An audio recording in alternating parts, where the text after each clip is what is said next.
परमपिता परमात्मा पूर्ण ब्रह्म सारी सृष्टि के रचनहार, सारी सृष्टि के मालिक, कुल धनी कुल के मालिक कबीर परमेश्वर जी की असीम रजा से आप सभी पुण्यात्माएं परमेश्वर की महिमा सुनने के लिए उपस्थित हुए। आपका सौभाग्य है, आपको ऐसे समय में मानुष शरीर प्राप्त है और उससे भी अच्छी किस्मत आपकी है कि आपको ये तत्व ज्ञान और यथार्थ भक्ति विधि प्राप्त हो रही है। तो आपकी किस्मत का, आपके शुभ संस्कारों का कोई एस्टीमेट नहीं लगाया जा सकता। ना जाने आप किन किन जन्मों में आपने ये पुण्य संग्रह किए हुए। लखबर सूरा जूझ ही लखबर सांवत दे, लखबर यति जहान में तब सतगुरु शरणाले। तो आप ऐसी महान आत्माएं किसी न किसी युग में रहे हो। आपने परमात्मा के लिए बड़े बड़े सैक्रिफाइस किए हैं, आपने राज भी त्यागे हैं, आपने बहुत बड़ी कुर्बानियाँ दी हैं, तब आज आपको ये शुभ समय प्राप्त हुआ है। धन्य है आपके माता पिता जिनसे जन्म हुआ।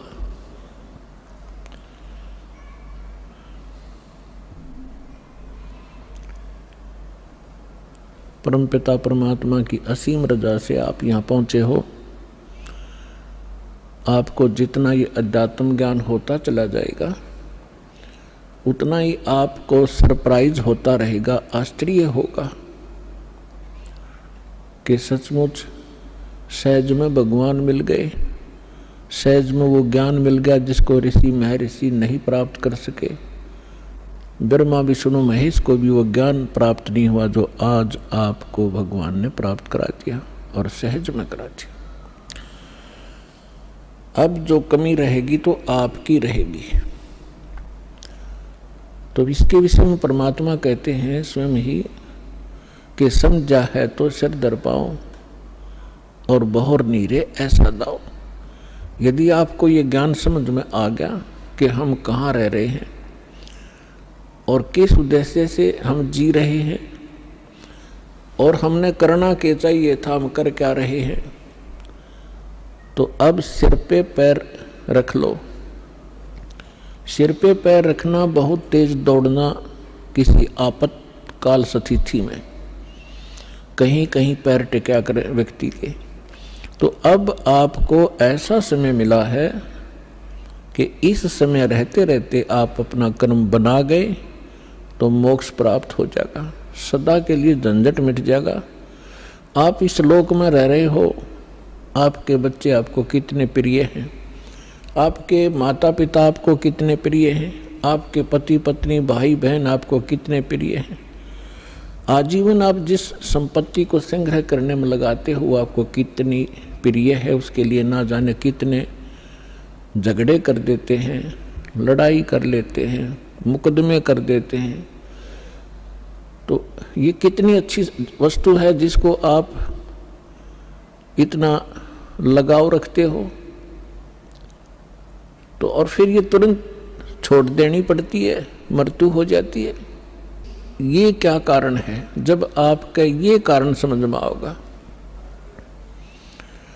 तब आपकी रुचि बनेगी परमात्मा के पाने में और सतलोक जाने की। अन्यथा ठीक है, जैसा करोगे अन्य कहीं आपको ऐसा स्थान नहीं मिलेगा जहाँ आपकी भक्ति शास्त्र अनुकूल हो। और शास्त्र अनुकूल साधना करने से आपके इतने शुभ संस्कार बन जाएंगे, यदि पार नहीं हुए तो आप ना जाने कितनी बार तो देवता बनोगे इस भक्ति से। इतनी महत्वपूर्ण भक्ति है, इतनी कीमती है, इसकी इतनी वैल्यू है। और ना जाने कितनी बार पृथ्वी के राजा भी बन जाओगे अपने ही पुण्य कर्मों से। और फिर उससे भी अधिक आप फिर कुत्ते गधे सुअर भी बनोगे। तो इस झंझट से छुटकारा पाने का अब समय आ गया है।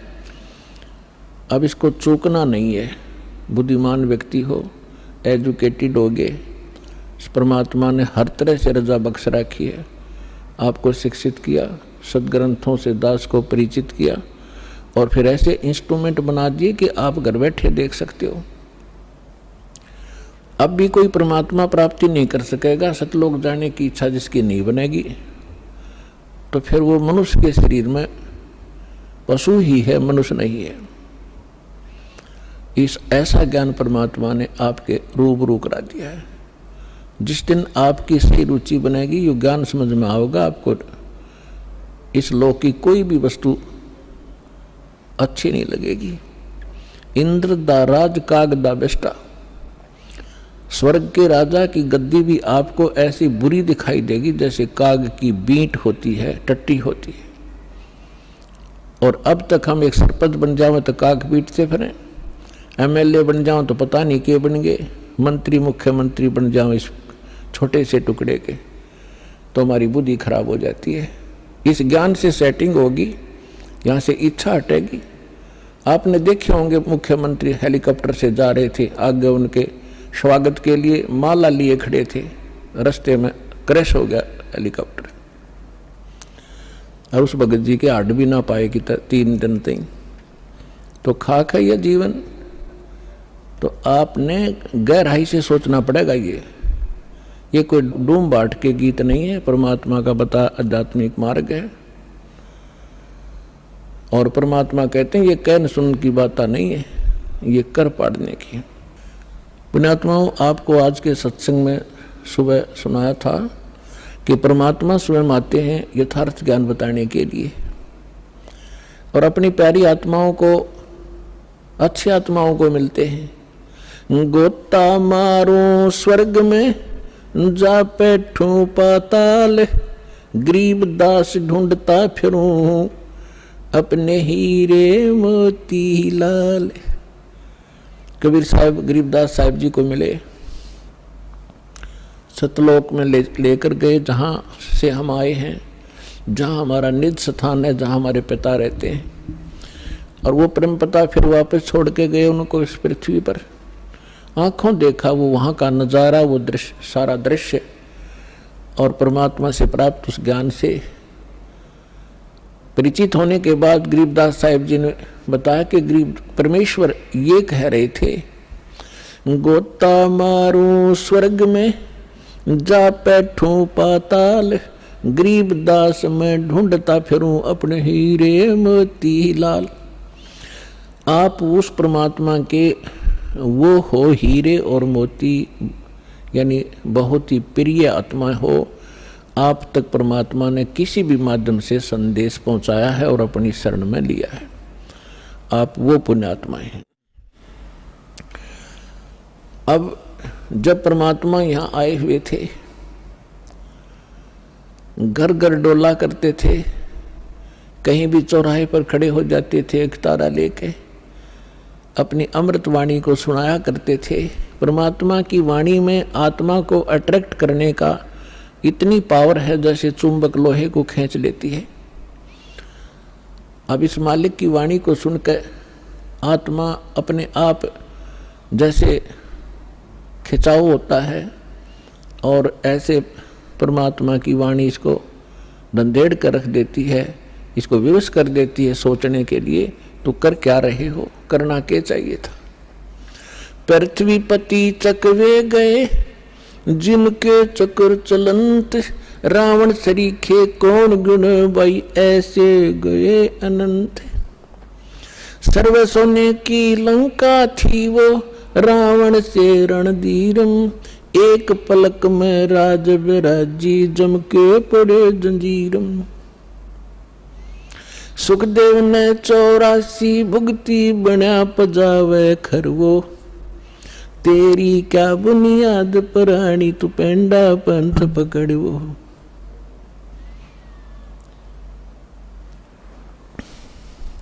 आए हैं सो जाएंगे ये राजा रंक फकीर, एक सिंहासन चढ़ चले एक बंधे जात जंजीरे। कबीर हरि के नाम बिना ये राजा रसब हो, माटी लदे कुमार के भाई घास न डाले कोई।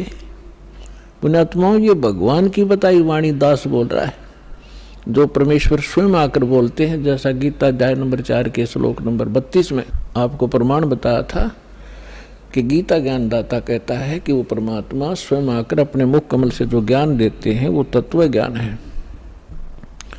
और उस ज्ञान में वो विशेष जानकारी है आध्यात्मिक यज्ञों की, यज्ञ माने धार्मिक अनुष्ठानों की, और उसको तत्वदर्शी संत ही बता सकते हैं उस परमात्मा के उस तत्व ज्ञान को। तो ये वो तत्व ज्ञान की वाणी है जो भगवान ने बता रखी है। अब हम ये समझें, क्योंकि हमने समय पर, अब मनुष्य जीवन में मनुष्य जीवन जैसी ही सुविधा प्राप्त होती है, कुत्ते के जीवन में कुत्ते वाली ही सेटिंग होएगी। तो अब हम ये भूल जाते हैं कि उस समय पर खाना मिल जाता है, जब चाहे चाय पी लें, जब चाहे दूध पी लें, भूख लगे खाना खा लेते हैं। और जब ये शरीर छूट जाएगा, क्योंकि ये मिला इसलिए था, ऐसी सुविधाएं और ऐसी बुद्धि दी थी कि आप इसमें परमात्मा पाने का प्रयत्न करें। और यदि परमात्मा नहीं प्राप्त करते हैं, भक्ति ना करके और बकवादों में जीवन व्यर्थ कर जाते हैं, तो फिर परमात्मा बताते हैं कि राजा भी जब गधा बनेगा तो आम जीव की अब क्या बुनियाद है, क्या औकात है, सहज में समझ आ जाना चाहिए।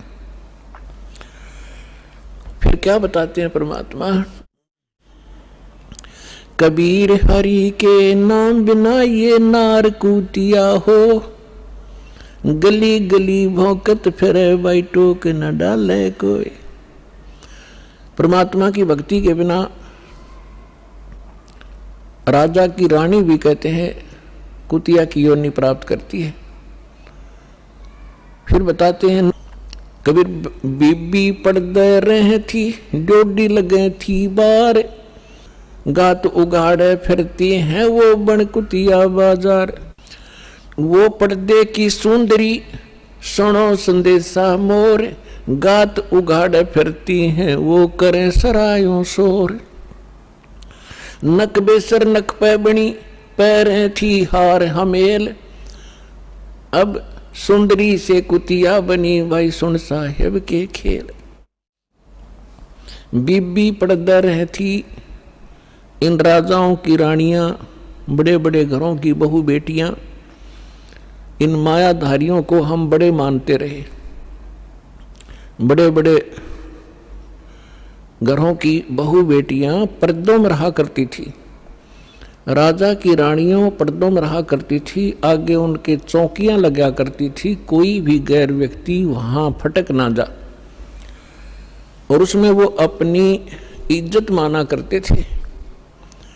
अब परमात्मा कहते हैं बीबी पर्दा रह थी और डोडी लगे थी बार, बार माने गेट का आगे चौकी पहरेदार खड़े रहा करते थे, और गात उगाड़े फिरती हैं वो बनकुतिया बाजार। वो पर्दे की सुंदरी और सुनो संदेशा मोर, अब गात उगाड़े फिरती हैं वो करे सरायों शोर। नक बेसर नक पे बनी वो पैरें थी हार हमेल, और सुंदरी से कुतिया बनी, कैसा स्वरूप बिगड़ गया, और सुन साहेब के खेत। अपने आत्मा ये बातें कोई कहने और सुनने तक सीमित नहीं रखनी है, इनको अपने हृदय में जचाना है और इस पे बहुत विवेचन करना है। परमात्मा ने ये शब्द क्यों कहे?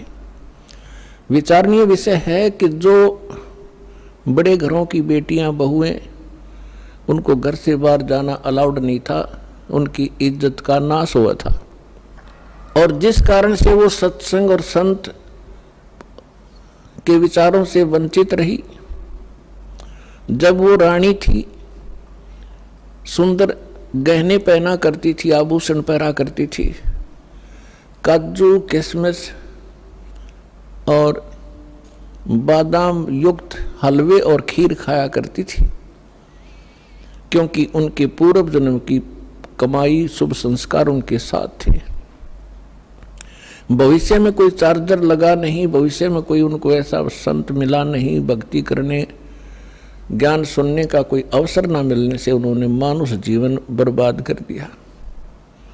काजू किशमिश बादाम के हलवे खीर खाया करती थी और झूठा छोड़ा करती थी, उनकी नौकरानियां खाया करती थी। एक परमात्मा की भक्ति ना करने से वो अगले जन्म में कुतिया की योनि में जाती है। अब कुतिया के जीवन से आप खूब परिचित हैं। फिर भी परमात्मा ने आगे बताया है कि वही रानी जो पर्दों में रहा करती थी, जिनकी इज्जत नाश हो जाती जब सत्संग में चली जाती थी, अब वो इज्जत कुतिया बनकर घूम रही है, निवस्त्र हो रही है। तो परमात्मा कहते कुल करने के कारण जो जीव गया बिगो, इसने अपना भट्ठा बैठा लिया इस लोक लाज के कारण। और जब ये कुल के कर लेगा, जब तू चार पाया का हो, गधा बनकर कुतिया बनकर घूमोगे, जब ये तेरा खानदान तुझे क्या सहारा देगा। तो इसलिए परमात्मा ऐसी ऐसी चोट मारा करते थे, इस सुती आत्मा को जगाया करते थे जगह जगह खड़े होकर। और आत्मा इतनी अचेत कर रखी है इस काल ने, पहले तो ज्ञानहीन बनाई और फिर मोह ममता में फंसा रखी, तेरा बेटा या तेरी बेटी, ये तेरी कार या तेरी कोठी, और काम नहीं करेंगे। भक्ति का समय कब मिलेगा, हमें टाइम ही नहीं मिलता। अब तो सभी ये कहते हैं कि फुर्सत नहीं है, टाइम नहीं मेरे पास। कोई किसी ने तो ये धारणा बना रखी है कि भक्ति तो बुढ़ापे में करा करें, जवान बच्चों का, जवान बेटियों का के काम सत्संग में जाने का। फूट गए बाग हमारे, बुढ़ापे में भक्ति होगी। पता कर लो बुढ़िया तो कदे दांत निकलवानी, कदे आँख बनवानी, कदे पिंडी भड़कें, कदे बीपी आई, कदे लो कोई शुगर बढ़ गई। वो तो बिरान मट्टी का दौर है बुढ़ापे में। तो अगर पहले से ही भक्ति शुरू करेंगे तो बुढ़ापा भी हमारा रोग रहित, परमात्मा की शक्ति साथ रहेगी, तब वो ठीक रहेगा। अब परमात्मा की भक्ति का आधार देखिएगा तो जैसे प्रहलाद थे 10 वर्ष के थे और 10 वर्ष के भक्ति में लग गए थे। ध्रुव 5 वर्ष के ही थे और परमात्मा के इस तत्व ज्ञान के अंदर सूक्ष्म वेद में बताया है कि 3 वर्ष के बालक को परमात्मा का मंत्र प्रथम मिल जाना चाहिए। यही वेद प्रमाणित करते हैं। 3 वर्ष की आयु में 3 वर्ष जो परम संत होगा वो 3 वर्ष की आयु के बच्चों को ही उपदेश देना प्रारंभ कर देगा। और यदि हम इस इंतजार में रहेंगे, बुढ़े होकर वृद्ध होकर के भक्ति करेंगे, बच्चों से फारिग हो लें और मृत्यु हो जाए 20 साल की उम्र में, प्रारब्ध इतना ही हो, फिर कहाँ करेंगे। तो बचपन से ही मालिक का सहारा मिल जाएगा तो हमारी एज भी एक्सटेंड होएगी, आयु भी बढ़ेगी, साथ देगा भगवान, पाप से बचेंगे, भक्ति संग्रह होगी, 100 हमारी मुसीबतें टलेंगी। तो यहाँ परमात्मा बताना चाहते हैं कि अभी तक हमें तत्व ज्ञान ना मिलने से हम लोकवेद, दंत कथा और अपने अनुसार ही सब ज्ञान विचार व्यक्त किया करते थे जो व्यर्थ थे। तो परमात्मा ने जगह जगह जाकर के ये ज्ञान दिया। 64 लाख परमेश्वर के शिष्य हो गए थे, 64 लाख। आज तो पुण्यात्माओं एक चैनल से टीवी चलता है, प्रोग्राम चलता है तो करोड़ों व्यक्ति घर बैठे देख सकते हैं, करोड़ों टीवी लगवा दिए दाता ने।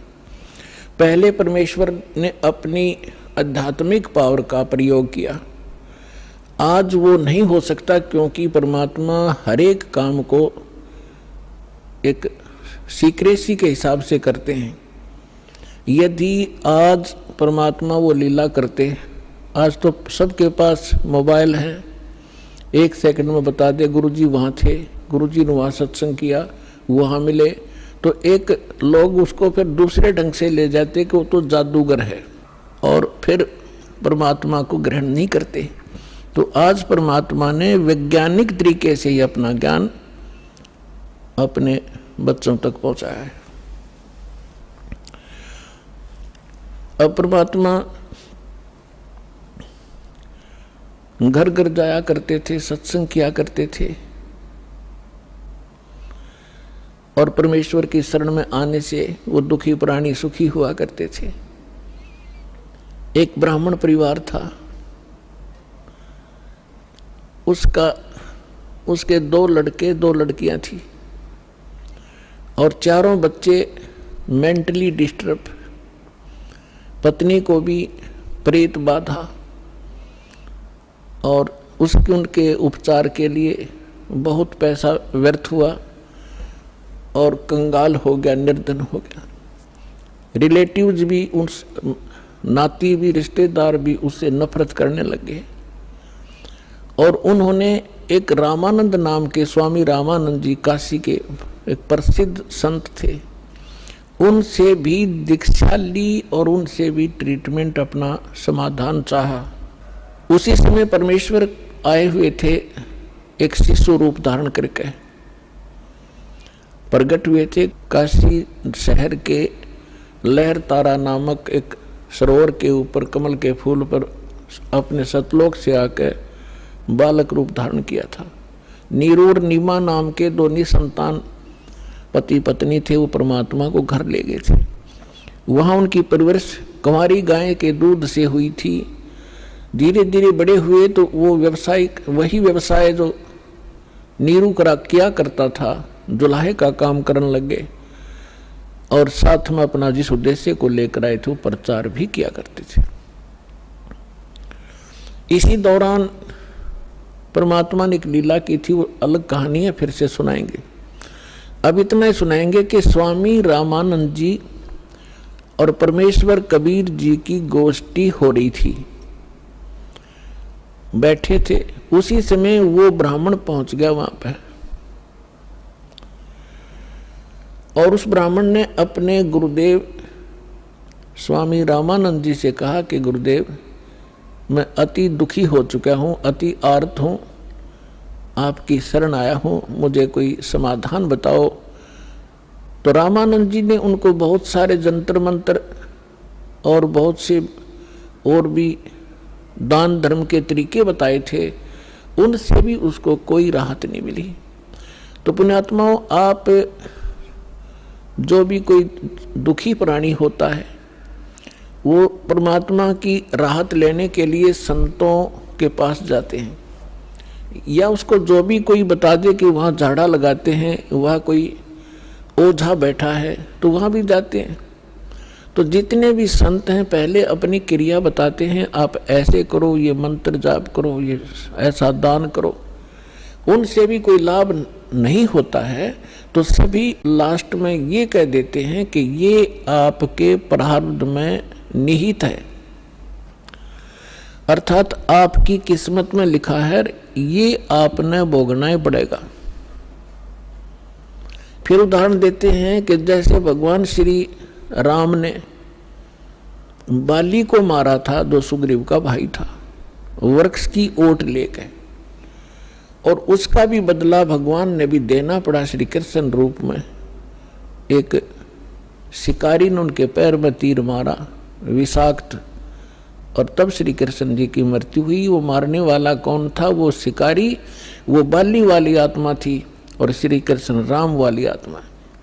तो इस तरह की अटकल दे करके रामानंद जी ने उस ब्राह्मण से कहा कि भाई, ये तेरे प्रारब्ध के अंदर लिखा है, ये किसी भी तरीके से नहीं कट सकता। मैं जो विधि जानू था मैंने सारी बता दी।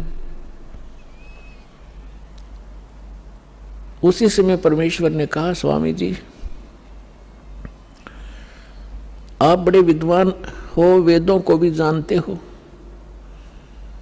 क्या वेदों में भी ऐसा नहीं लिखा कि परमात्मा जीव के सर्व पाप नाश कर सकता है? यानी पाप से ही दुख है। पाप जो प्रारब्ध में लिखा गया है, किस्मत में लिखा गया है, तो उसको प्रारब्ध का कष्ट कहते हैं, संकट कहते हैं, और वो भोगना ही पड़ता है, भोगने से ही समाप्त होता है। तो परमेश्वर ने प्रश्न किया, क्या स्वामी जी आप, क्या वेदों में भी ऐसा ही लिखा है? स्वामी जी ने तपाक से कहा कि हाँ ऐसा ही लिखा है, किसी वेद में ऐसा प्रमाण नहीं, सब ये लिखा कि अपना कर्म भोगना ही पड़ेगा। तो परमेश्वर ने कहा कि यजुर्वेद अध्याय नंबर 8 के श्लोक नंबर 13 को देखिए स्वामी जी। अब उनको जुबानी याद था, अपने आत्माओं या बिजली गिरी हुई है, सदग्रंथों को कंठस्थ याद कर रखा था इन ब्राह्मण लोगों ने, और इनको कख नहीं पता था ये बता क्या रहे हैं। रामानंद जी का सिर घूम गया कि एक दानक का बालक, धान दुल्हाए का लड़का, कदे इसने वेद देखे भी को नहीं, और आज इसने मंत्र बता दिया। 104 साल के उसमें परमात्मा के उनके जीवन में, लीला में जीवन जो परमात्मा शरीर में दिखा रहे थे, 99 वर्ष का अंतर था, 99 वर्ष बड़े थे परमात्मा से, और सारा जीवन ही उन्होंने वेद और गीता पुराणों के अध्ययन में बिताया था। तो परमेश्वर ने कहा, कबीर साहब ने कहा, स्वामी जी यदि प्रारब्ध का कष्ट भोगना ही पड़ गया तो भक्ति की क्या आवश्यकता है फिर? अगर किसी के संस्कार में दुख है और दुख है भोगना ही पड़ेगा, फिर भक्ति ने शर्म में मारेंगे, क्या आवश्यकता है इस भक्ति की? कौन करेगा भक्ति? क्या आवश्यकता परमात्मा की? वो भक्ति इससे हटकर है, और वो मंत्र मेरे पास है। अपने आत्माओं जो दुखी व्यक्ति है उसको तो संकेत चाहिए। उसने तभी पूछा कि आप कौन हो भाई? ए भगत जी आप कहाँ रहते हो? अब वो लाल कपड़े पहन रखे, सारी उम्र संस्कृत बोली, उसने तो महाराज जी समझ रहे, और परमात्मा बैठे एक सिंपल वेशभूषा में। उसने न्यू कहा, भगत जी कहाँ रहते हो आप? आपका कहाँ ठिकाना है? परमात्मा ने बताया, भाई मैं दानक हूँ, दुल्हा हूँ, और नीरू का पुत्र हूँ, ऐसे ऐसे हमारी झोपड़ी वहाँ रहा करूँ। अब परमात्मा ने ये बताना इसलिए अनिवार्य समझा कि जैसे न भगवान चाहिएगा तो आ जाएगा, और जब ब्राह्मणपणे में होगा, क्यों उसमें छुआछात बहुत घनी थी, तो अपना भाई चला जाएगा। तो परमात्मा वो तो जा लिया श्याम ने साथ साथ, अक महाराज मैं घना दुखी हो गया।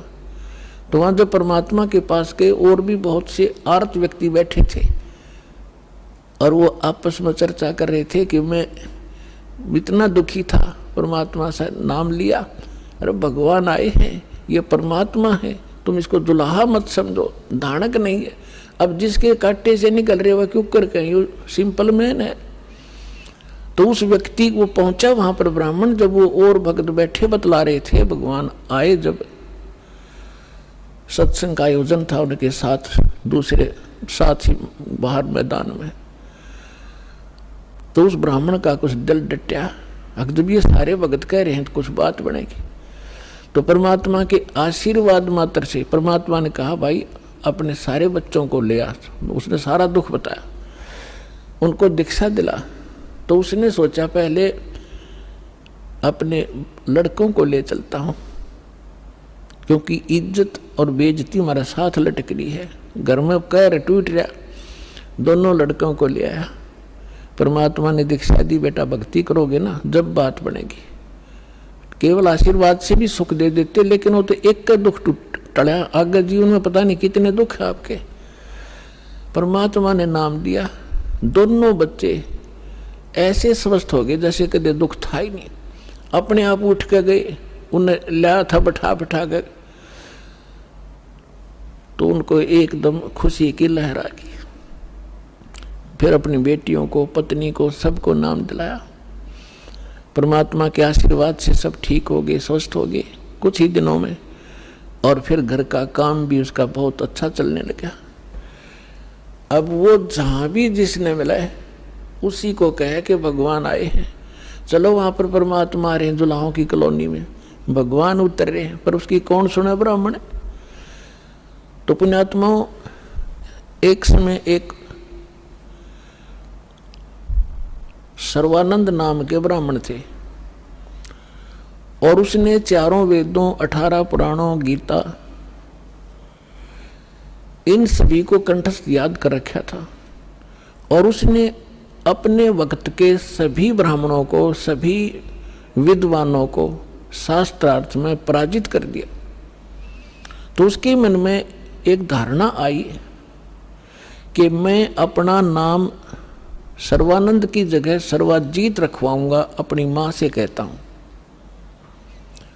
उसने सभी को हरा दिया। उधर से वो ये विचार कर रहा था। दूसरी ओर क्या हुआ कि उसकी माता, जो सर्वानंद की माता जी थी, उसका नाम शारदा था, ब्राह्मणी, और वो भी ऐसे ही अपने प्रारब्ध के कर्म को भोग रही थी।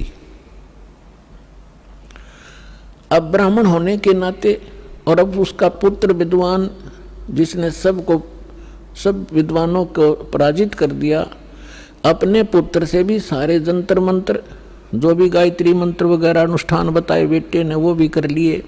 और भी जिसने भी जहाँ कोई महापुरुष संत तपस्वी बताया वहाँ भी चली गई, लेकिन उसको कोई राहत नहीं मिली। बहुत बुरी बेचैनी रहे, ना भूख लगे, चारपाई पकड़ रखी, अस्थि पिंजर शेष दिखाई दे। गुजरती एक परमात्मा की शिष्या, एक बहन ब्राह्मणी, एक बहन चली गई, ब्राह्मणी नहीं वैसे एक बहन चली गई किसी कामवश, अन्य जाति की, श्रवण जाति की। तो उसने पूछा कि शारदा कुशल है? उसने चारपाई पे पड़ी पड़ी ने देखा और कहा, बहन कहाँ कुशल हूँ, अंतिम सांस गिन रही हूँ, बहुत परेशान हूँ, काफी वर्षों से असाध्य रोग से पीड़ित हूँ। वो परमात्मा की शिष्या लड़की कहने लगी कि बहन कहीं दिखाया नहीं आपने?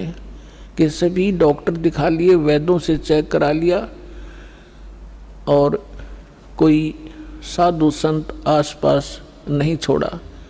सभी ने कह दिया कि तेरे प्रारब्ध का कष्ट है, तेने भोगना ही पड़ेगा। तो उस बहन ने कहा कि यदि आप बुरा ना मानो तो मैं बताऊं, एक महापुरुष आ रहे हैं। वो कहने लगी, बोलो कौन है? कि मेरे गुरुजी से दीक्षा ले लो। मैं भी पहले बहुत परेशान थी, आपसे भी बुरी हालत थी मेरी नहीं, मेरे बच्चों की भी स्थिति थी, मेरे पति को भी तकलीफ थी, प्रेत बाधा थी, और मुझे असाध्य रोग था। उस गुरुजी से दीक्षा लेते ही, और हम कति स्वस्थ हो गए, 2 वर्ष हो गए, हम अपना जीवन जी रहे हैं, अपनी नींद सोते हैं, अपनी नींद उठते हैं। तो बैठ गई शारदा कि भाई आज कुछ आशा की चिंगारी नजर आ रही है। तो उसने पूछा, कौन है आपके गुरुजी, मुझे बताओ। तो उस बहन ने बताया कि कबीर नाम है उनका, और जुल्हा कॉलोनी में रहते हैं। कहने लगी, वे मैं तो जुल्हा धानक है, वो कहाँ जुल्हा है, धानक है, उल्टी है, लेट गई नो की नो चारपाई पे। नहीं, हम ब्राह्मण है, और वो एक धानक, इज्जत का नाश हो जा, मैं नाम नहीं लूँ। तो उस बहन ने बहुत कहा कि देखो, हमने ज्ञान सुना उस परमेश्वर का, आज आप ब्राह्मणी हो, और मृत्यु के बाद आप अन्य जाति में भी तो जन्म ले सकते हो, आप पशु योनि में भी तो जाओगे, तब कहाँ जाएगी या जाति तेरी? तो कहने लगी, बहन तू जा, बस फालतू बात ना करे, इससे अच्छा तो मौत ताजा वो अच्छा है।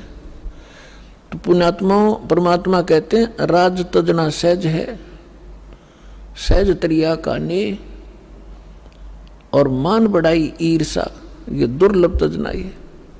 वह चली गई। कुछ दिनों के बाद वो ब्राह्मण जो परमात्मा की शरण में आके स्वस्थ हुआ था। पुण्यात्माओं, आप तो बालक हो, दास उस भगवान से परिचित है। आपके लिए जो परमात्मा भटक रहा है ना, आप तो एक अबोध बालक की तरह जिधर मुंह हो गया उधर चल पड़ते हो, और वो माता पिता पीछे पीछे भाग्या कर खड्डे में गिरेगा, यूँ उठा लूँ भाग कर बालक को। आज आप इतने बच्चे हो इस भगवान के मार्ग में और इस अपने अध्यात्म मार्ग के अंदर। कबीर साहब कहते हैं, मैं रोवे तू सृष्टि को, और यह सृष्टि रोवे मोहे। गरीबदास जी कह रहे हैं, परमात्मा से परिचित ज्ञान के आधार से भगवान की वाणी बता रहे महिमा। गरीबदास इस वियोग को समझ नहीं सकता कोई। सो चल छिदर मैं करूं अपने जन के काज। जिस प्यारी आत्मा को शरण में लेना है ना जाने के कारण बना होगा उसके लिए। तो वो ब्राह्मण चला गया कि वो निकटतम नाती भी था उनका, पहले दूर देश से आना जाना महीने में नहीं होता था, 6-6 महीनों में, 2-2 1-1 वर्ष बीत जाता था रिश्तेदारियों में आने जाने में। तो वो ब्राह्मण उसी काशी शहर के आसपास कोई गांव था, उसका रहने वाला था। और शारदा बनारस में, काशी में रहा करती थी। तो एक दिन वो किसी कामवश शहर में आया था, तो उसने सोचा चल रिश्तेदार के घर चलते हैं। जब वहां पहुंचा तो शारदा घर अपने उसी तरह उसी स्थिति में थी। राम रमी करी, नमस्कार हुआ, कुशल मंगल पूछा।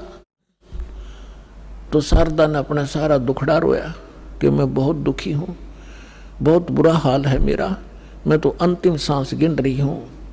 तब उस ब्राह्मण ने कहा कि आप हमारे गुरुजी से दीक्षा ले लो, आप स्वस्थ हो जाओगे।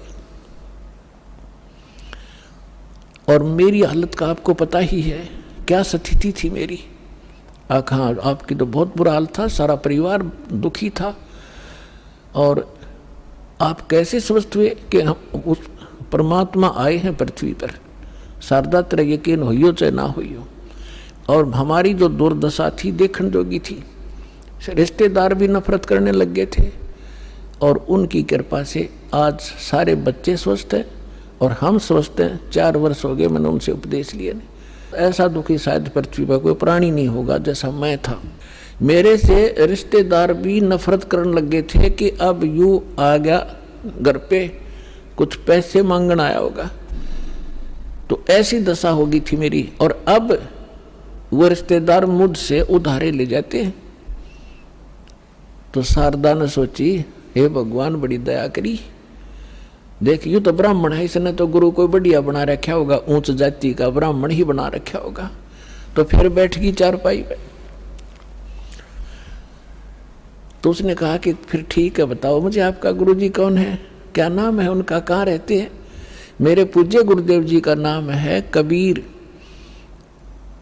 उसके वो फिर अक्सर खटक गया, कबीर वो धाणक, वो नीरू का। कहाँ? वो ब्राह्मण बोला कहाँ? वही है, यस। तो शारदा बोली, तेरी शर्म भाजगी, इतनी इज्जत का नाश कर दिया, ब्राह्मण होकर धाणक गुरु बना लिया, डूब कर मर जा की तरह। ये 36 लागी सुनान। तब अब उस पंडित जी ने कहा कि मिश्राणी बात सुन ले, यह शिक्षा मेरे देने की जरूरत नहीं, मैंने देख लिया। ये ब्राह्मण जब कित गए थे, जब मेरी दुर्गति हो रही थी, चौने भी ना दे थे, अंतिम सांस गिनूं था, बुरा हाल हो रहा था। और ठीक है, तेरा ना समझ में आती तो गुरु जी के बारे में फालतू मत बोलिए, उठ कर चल पड़े। अब ये बात उसका घर कर गई कि सचमुच ये तो घना बुरा हाल था इनका, शारदा के, और इनका जीवन इतना सुखी हो गया। अब वो सोचन पर विवश हुई तो वो काफी देर सोचती रही कि ये क्या बनी। अरे काल ने तो ऐसे बना रखे किले जाति के, ऊंच नीच के। काल ने तो इतना जबरदस्त जाल फैला रखा पुण्यात्माओं, परमात्मा बिना यो टूटे नहीं। अब आप देख रहे हो परमात्मा ने सबसे पहले यह बीमारी काटी कि अब आप देख रहे हो कोई छुआछात नहीं, ऐसी दया करी। ना तो एक बाड़िया और थी, अपने ही समाज में थी, हिंदुआई में थी, और तो देखी जाओ बाद की देखो दूसरे मजहबों होते, तो यह समाप्त करी। और उस समय ये एक जबरदस्त किला बना रखा था जाति का। अब क्या हुआ, परमात्मा कच्चा काम नहीं छोड़ते। जो जन मेरी शरण है ताका हूं मैं दास, और गेल गेल लग गया फिर जब तक धरती आकाश। अब क्या किया मालिक ने, जिस मोहल्ले में वो शारदा रहा करती थी उसी में परमात्मा का एक भक्त रहता था, थोड़ी सी दूरी पे। और उसने प्रार्थना की, प्रभु हमारे दास के घर सत्संग कर दो, वहाँ आस पास के भक्तों को भी पता चलेगा और आपका ज्ञान सुनेंगे, हो सकता है किसी के और भाग जाग जा। परमात्मा ने ठीक कहा कि ठीक है बेटा, रात्रि में सत्संग करेंगे, दिन में अपना काम करो पेट के लिए, रात तो अपनी है, आ जाया करो, चलूंगा मैं तुम्हारे वहाँ। तो उस बहन ने जो सत्संग करवा रही थी भगवान का, आसपास के सभी जगह निमंत्रण भेजा। कि आज हमारे गुरु जी आवेंगे और नाम ले लियो, सत्संग सुनियो। पहले आपने आज तक ऐसा ज्ञान नहीं सुना होगा, आप देखियो हमारे गुरु जी का सत्संग सुनना। तो ऐसे आपस में आ ही जाते हैं, बुलावा देने से मोहल्ले के लोग, बहन बेटियां इकट्ठी हो जाती हैं। तो उसने शारदा को भी आमंत्रित कर दिया मोहल्ले में होने के नाते। तो शारदा ने पूछा आपके गुरुजी कौन हैं? कि मेरे गुरुजी हैं कबीर साहब, भगवान कबीर। कौन से कबीर? वो धानक। वो शारदा ने कहा कि हाँ वो धानक। आप कुछ भी कहो, वो परमात्मा है। अब शारदा ने के स्कीम बनाई कि भी ऐसे जाऊंगी तो बात बिगड़ेगी, लोग हंसी करेंगे। एक ब्राह्मणी होकर दानक से दीक्षा लेने चल पड़ी और उधर से दुख का पहाड़ टूट रहा। तो उसने अपने ही मन में एक ऐसा विचार किया कि मैं जाऊंगी जरूर, सुना है कि आशीर्वाद लेने मात्र से सुख भी हो जाता है। यदि मैं सुखी होगी, मेरा यू दुख दूर हो गया उनके आशीर्वाद से, मैं वहीं चरण पकड़ लूंगी, फिर कति नहीं लोक लाज करूं। अब परमात्मा कहते करा करावे साइया, मन में लहर उठा, दादू सदर जीव के वो आप बगल हो जाए। तो पहले रात्रि का समय था, पहले एक जोत जलाया करते देसी घी की, वही तो हवन का काम कराया करती और वही रोशनी का वहाँ चानना उसी से बनाया करते थे। एक जोत जला रखी देसी घी की, उससे आंगन में थोड़ा सा टमटमाती सी रोशनी थी। अब सभी बहन भाई आ रहे थे, एक साइड बहन बैठ रही थी, एक साइड भक्त बैठ रहे थे, बीच में रास्ता था, सामने भगवान बैठे थे आसन पर। अब शारदा आई, मुंह पर घूंघट काट के।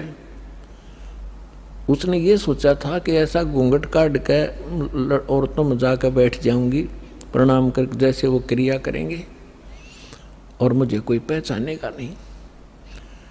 अब जो ही सभी बहन आ रही थी, भगवान के चरण ले रही थी और बैठती जा रही थी। अब वो आगी शारदा भी मुंह ढक के आवे थी, परमात्मा के चरण छुए, मालिक ने सिर पर हाथ रखा और कहा सर्वानंद की माँ ब्राह्मणी पंडितानी, आज दानक के पास कैसे आना हो गया तेरा? और परमात्मा ने हाथ रख के उठाया भी नहीं था, उसका सारा रोग जो कष्ट था, जो संकट था, वो कति स्वस्थ होगी जैसे दुख कदे था ही नहीं।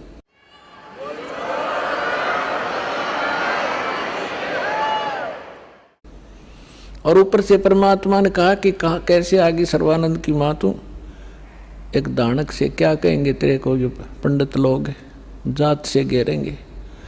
चरण पकड़ दिए उसी समय और फेंक दिया और घूंघट उठा के, हे भगवान माफ़ करना मुझे दुष्टा को, मैं घनी नीच थी, आपके बारे में बहुत कुछ सोचा, आप तो सचमुच भगवान। खड़ी होगी सब न बतावे कि मेरा इतना दुख था, मेरा इतना कष्ट था, मैंने बहुत कुछ अच्छी मंदी भी कही है, तो भगवान पड़े हैं।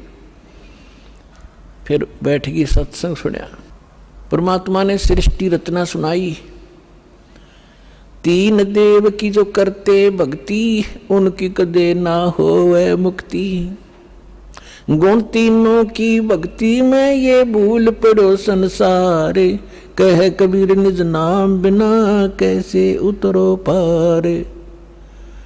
अब शारदा को जितना ज्ञान था राम और कृष्ण, विष्णु और शंकर का, ब्रह्मा जी को तो हम भक्ति करते ही नहीं थे, श्री विष्णु जी और भगवान शंकर की तो हम खूब भक्ति कराया करते। अब सारी सृष्टि रचना सुनाई और ऐसा दुख टल गया उस समय तो सारी स्वीकार करे थी ना, तो अग्रम मग्रम भी करे, वो थोड़े बहुत हुआ। तो वो भी मालिक ने पहले उसका समाधान कर दिया और सारी सुने थी, सारी हृदय में समावे थी। लगातार उसने आसपास जहाँ भी सत्संग परमात्मा का होता था वह सारे जान लागी और उसको काफी ज्ञान हो गया।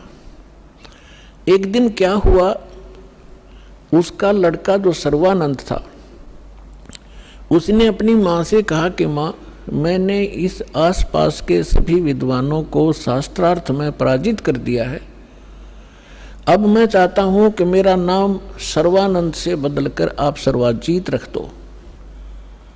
तो माँ ने कहा कि बेटा अच्छी बात है, तेने विद्वानों को जीत लिया, बड़ी अच्छी बात है, लेकिन सर्वानंद भी तो अच्छा नाम है, इसमें क्या दिक्कत है।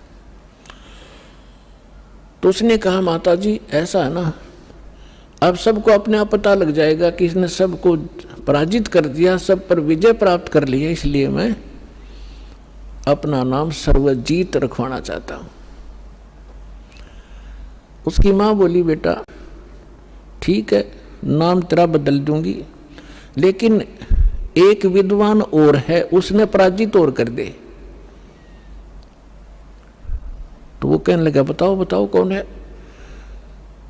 कि मेरे गुरुजी हैं और कबीर नाम है उनका, और जुलाहे की कॉलोनी में रहते हैं। कहने लगे वो अच्छा, फिर अकमाता आपने बड़ा विद्वान खोजा, उसको संस्कृत भी ना आती, वो क्या जाने सदग्रंथों के बारे में। और उसकी माँ बोली बेटा देख ले, यदि मेरे से इतना नाम बदलवाना है तो उस विद्वान को इतना पराजित करवाना पड़ेगा, करना पड़ेगा, ऐसे नहीं मानूंगी। उससे लिखवा के लाना और उनका अंगूठा लुआ के लाना, एक दो गवाह भी हों साथ में। अब सर्वानंद तो चल पड़ा, माँ का आदेश पाते ही चलता हूँ। अब जून का महीना, उत्तर प्रदेश, खड़ी धूप पड़े, उधर से परमात्मा कबीर जी की एक मुंह बोली बेटी थी कमाली, वो एक मृतक जीवित की थी किसी शर्त पे, किसी कारण से, किसी सर्कमस्टांस के से। और वो लड़की फिर अपने पिता को छोड़कर परमेश्वर के साथ, अपने वास्तविक पिता के साथ रहा करती थी, युवा होगी थी। तो वो लड़की दोपहर के समय कुएं पर जल लेने गई हुई थी बटका भरण खातिर। उधर से सर्वानंद जी आ गया, एक बैल के ऊपर सारे सदग्रंथ रखा करता, गीता, 18 पुराण, 4 वेद, श्रीमद् भगवद गीता और 6 शास्त्र। बैल के ऊपर जैसे गधे पर बोरा डाल लिया करें, ऐसे बोरा डाल के उनमें रखा करता था, सुंदर कपड़े लपेट के। उस बैल को लिए हुए आ रहा था। अब जुलाहों की कॉलोनी में, और उस समय पंडित जी आचार्य, वो भी सा विद्वान सुप्रसिद्ध, तो सभी ऐसे देख रहे थे जैसे पहले गांव में हाथी आ जाता, सारे गांव निकल कर आ जाया करता, हाथी देखेंगे, ऊपर चढ़ चढ़ कर मकानों पर देखा करते थे। तो सभी देख रहे हैं कि ब्राह्मण कैसे आ गया हमारी कॉलोनी में। अब देखो लीला दाता की, उसको इतनी भयंकर प्यास लगा दी, उसकी आंखों में प्राण आ गए सर्वानंद के, और सामने वाली लड़की पानी भरने लग रही। उसके पास आकर कहा कि ये लड़की जल्दी पानी पिला बेटी, मेरे प्राण निकलने जा रहे हैं। तो लड़की ने बाल्टी उसके कर दी, ले पी लो। उन्हें अपना करमंडल ले रहा था, उसमें डालकर गट गट पी लिया। अब उसने देखा कोई देख तो नहीं रहा तुझे, कितने दानकों के जुलाहों की कॉलोनी कुएं का पानी पी लिया। कोई देख तो, सब देख रहे थे, सब चारों तरफ देख रहे थे। तो उसने अपनी इज्जत बचाने के लिए लड़की को डांटा कि ये लड़की, ये किस जाति का कुआं है। तो लड़की ने कहा जी दानकों की कॉलोनी में तो दानकों का कुआं हुआ कर, ब्राह्मणों का नहीं हो सकता। ये तूने पहले क्यों नहीं बताया मुझे। पंडित जी पानी पी कर जात नहीं पूछा करते, तू पहले पूछता। जब तक तेरे पसीने आ रहे थे तेरी जान जाने वाली थी, अब तुझे जाति दिखाई देती है। मर जाता 2 मिनट तुझे पानी नहीं मिलता तो फिर कहता है बेटी छोड़ इन बातों को, यहाँ कबीर कहाँ रहता है। तो लड़की ने कहा कि कबीर का घर शिखर में सतलोक में रहता हो, जहां से ले ली गैल और पाँव न टेके पपील के, तू पंडित ला दिया बैल। लड़की ने कहा कि तुझे कबीर चाहिए, वो कबीर सतलोक में रहता है, गगन में, और जहां तक चिट्टी का पैर नहीं टेक सकता, तू इन पोथियों से जाएगा वहां कबीर से मिलने। तो कहने लगा ए लड़की गणी ना बोला है, यूँ बता यहाँ कहाँ रहता है इस कॉलोनी में। वो लड़की बोली आ जाओ मेरे पीछे पीछे, मैं उन्हीं की बेटी हूँ। अब लड़की मटका उठा के चल पड़ी, सर्वानंद बैल आके पीछे पीछे, लड़की थोड़ी आगे चली गई और जाकर कहा, पिताजी एक ब्राह्मण आवा है, सारे पोथे लिए, आपको पूछ रहा है, आपके साथ अवश्य कोई वाद विवाद करेगा। परमात्मा ने कहा, बेटा कोई बात नहीं, ज्ञान की चर्चा तो होनी चाहिए, अच्छी बात है, उसको बुला लो अंदर। वह लड़की बाहर आई और कहा, सर्व आओ जी, आ जाओ, पिताजी अंदर हैं, आ जाओ। तो सर्वानंद बाहर खड़ा हो गया और कहा, ले लड़की पानी का मेरा लोटा भर दे। बाहर खड़ा खड़ा लड़की ने पानी का लोटा भर दिया और कहा, इस लोटे को जाके कबीर को दे दे और इसका क्या उत्तर दे फिर मुझे बताना बाहर आकर के। अब लड़की उस लेकर उस लोटे को भरे हुए को और धीरे धीरे परमात्मा के पास गई और कहा, पिताजी एक वो ब्राह्मण युग ने ऐसे ऐसे कहा है कि ये लोटा दिया है, कहा कि इसका उत्तर दें, वो मुझे बताना इस जल को। और इतना भर दिया कि वो पानी लबालब भरा हुआ था उस लोटे के ऊपर तक, उसमें जरा सा भी पानी डाल दे तो बाहर जावे, इतना फुल भर के दे दी। परमात्मा बोला, ठीक से बेटी। परमेश्वर ने एक बड़ी सुई थी, वह सुई उठा के लोहे की और उस लोटे में डाल दी, कुछ पानी बाहर निकल गया और कहा, जा सर्वानंद को दे दे बेटा। वह लड़की वापस आई धीरे धीरे, अकलो पंडित जी। सर्वानंद ने पूछा, क्या उत्तर दिया तेरे पिता ने? कि बोले कुछ नहीं, इसमें एक सुई डाल दी और आप पूछ लो इन्होंने क्या मतलब है इसका। तो अंदर आया सर्वानंद। सर्वानंद ने पूछा कि कबीर आपने मेरे प्रश्न का क्या उत्तर दिया? परमेश्वर ने पूछा, आपका प्रश्न क्या था? मेरा प्रश्न ये था, ये संकेत था, इस पानी के लोटे को फुल भर के आपके पास इसलिए भेजा था कि मैं ज्ञान से परिपूर्ण हूँ और मैंने सभी आसपास के विद्वानों को पराजित कर दिया है। मैंने अपनी माँ से सर्वजीत नाम रखवाना है और उसने ये शर्त रखी है कि मैं आपसे शास्त्रार्थ करूं और आपको विजय पाऊं आपसे, तब वो मेरा नाम रखेगी। मैंने आपको ये संकेत दिया है कि मैं ज्ञान से ऐसे फुल हूं जैसे लोटा फुल था। यदि मुझे कोई ज्ञान शिक्षा देगा तो मेरे अंदर समाएगा नहीं, वो इस लोटे में अगर कोई और जल डालेगा वो बाहर ही जाएगा, इसमें जगह नहीं। अब आप बताओ आपका क्या उत्तर था? परमात्मा बोले, मैंने इसमें एक लोहे की सुई डाली है। मेरा ये संकेत है कि मेरा ऐसा भारी ज्ञान है, ऐसा गुरु ज्ञान है कि जैसे मेरी सुई तेरी लोटे की तली में जाकर टिकेगी और तेरा पानी बाहर निकल गया। ये मेरा ज्ञान ऐसा तेरे थोथे ज्ञान में बाहर फेंक देगा, ठाके तेरे हृदय में समा जाएगा।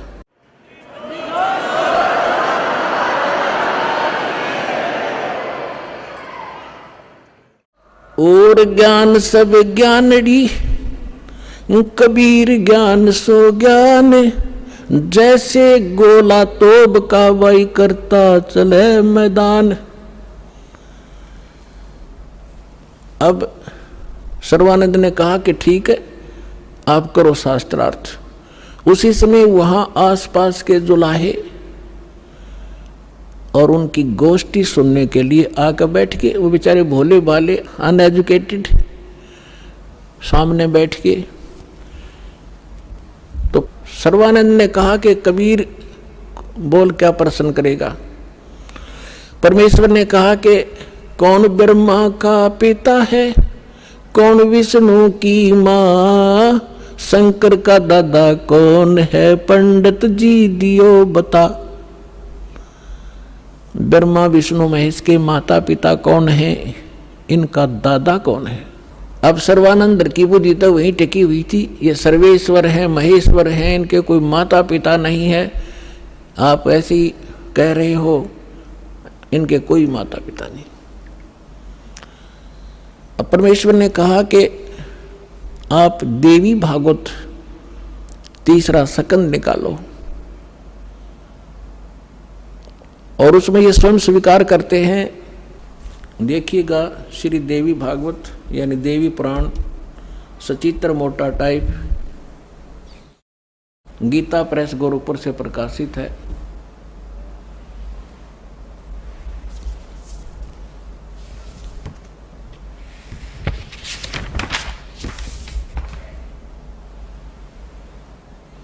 संपादक है हनुमान प्रसाद पोदार, चिमनलाल गोस्वामी।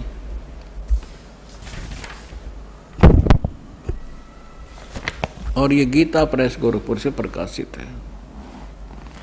इसके 123 पृष्ठ पर देखिएगा।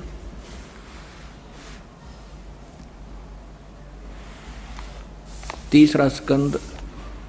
विष्णु भगवान विष्णु जी अपनी माता दुर्गा की स्तुति करते हुए कहते हैं, तुम शुद्ध स्वरूपा हो, ये सारा संसार तुम इसे उद्भासित हो रहा है।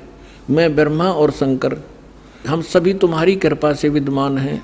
हमारा तो आविर्भाव माने जन्म और तिरोभाव माने मृत्यु हुआ करता है। हमारा तो जन्म मृत्यु होता है। केवल तुम ही नित हो, जगत जननी हो, प्रकृति और सनातनी देवी हो। भगवान शंकर बोले, देवी यदि महाभाग विष्णु तुम्ही से प्रकट हुए हैं तो उनके बाद उत्पन्न होने वाले ब्रह्मा भी तुम्हारे ही बालक हुए। फिर मैं तमोगुण लीला करने वाला शंकर क्या तुम्हारी संतान नहीं हुआ? अर्थात मुझे भी उत्पन्न करने वाली तुम ही हो। शिवे संपूर्ण संसार की सृष्टि करने में तुम बड़ी चतुर हो। इस संसार की सृष्टि, स्थिति और संहार में तुम्हारे गुण सदा समर्थ हैं। उन्हीं तीनों गुणों से उत्पन्न हम ब्रह्मा विष्णु एवं शंकर नियमानुसार कार्य में तत्पर रहते हैं। अब पंडित जी तो साथ ले रहा था, सारे पोथे निकाल कर देख लिया, पढ़ भी लिया। उसको मालूम था कि सामने जो श्रोता है ये सब अशिक्षित, और कह दिया कि झूठ बोलता है, इसमें कुछ नहीं है। परमेश्वर ने कहा कि रुद्र संहिता के अंदर देखिएगा, ब्रह्मा विष्णु और शिव जी की उत्पत्ति दिखाते हैं आपको, आप देखिएगा। तो उसने देखा जो मालिक ने बताया। अब आप देखिए पुण्यात्मा, तो अभी तक ये सारा वर्बली बकवाद चल रही थी। अब दास ने जब इस मिशन को स्टार्ट किया तो आम भक्त हमारे भक्तों से कहता था, वो कैसा टीचर है, पुस्तक पढ़ पढ़ के सुनाता है, अपना अनुभव बताना चाहिए। अरे वेदों से, गीता, इन सदग्रंथों से अलग जो अनुभव अपना बताता है वो शास्त्र विरुद्ध है, वो बिल्कुल यूजलेस है। ये हमारा सिलेबस है। हम सिलेबस तो बाद में देखा दास को, न तो उस मूल ज्ञान से जो परमात्मा का ज्ञान था उसके आधार से भक्ति शुरू की थी। इन सदग्रंथों को बाद में देखा है, ये यूं का यूं मिला। तो आपको दृढ़ करने के लिए और आपको सच्चाई से परिचित कराने के लिए ये सदग्रंथ दिखा रहा हूँ। मुझे नहीं जरूरत थी इनकी। जैसे एक अंधा था, अंधेरे में लालटेन लिए जा रहा था, आगे से बच्चे आ रहे थे उछल कूद करते हुए। उसने कहा, बच्चों देखना देखना बच्चों, मैं अंधा हूँ, बेटा ध्यान से चलना, मैं अंधा हूँ, देखना, मुझसे ना टकराना। अब बच्चों ने आकर देखा कि आदमी अंधा बतावे और लालटेन हाथ में ले रहा, टॉर्च या लालटेन लैंप। उन्होंने चारों तरफ से घेर के कहा, बाबा सचमुच आप अंधे हो? कहाँ बेटा अंधा हूँ मैं। फिर लालटेन किस लिए ले रखी है? कि तुम आंखों वालों के लिए, कहीं मेरे से टकरा कर वो डेग दे ना तोड़ दो, आपके लिए है, ताकि इस रोशनी में तुम्हें पता लग जाए कोई बूढ़ा व्यक्ति आ रहा है, साइड से निकल जाओ, मुझसे टकराओ नहीं, मैं अपने इसलिए आपके लिए हुए हूँ। तो दास तो इस ज्ञान को पहले सुना रहा था। सन 1994 से लेकर सन 2000 तक वर्बली जो मालिक ने ज्ञान दिया था यही सुना रहा था। ये ब्रह्मा विष्णु महेश नासवान है, इनकी जन्म मृत्यु होती है। ये इष्ट रूप में पूज्य नहीं है, लेकिन अनादरणीय नहीं है।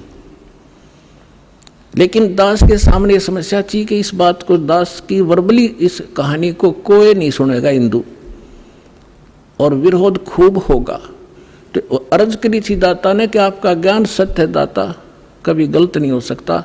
यदि इन सदग्रंथों में मिल जावे, वेद गीता और पुराणों में, तो आपके बच्चे आपको पहचानने में देर नहीं लाओगे।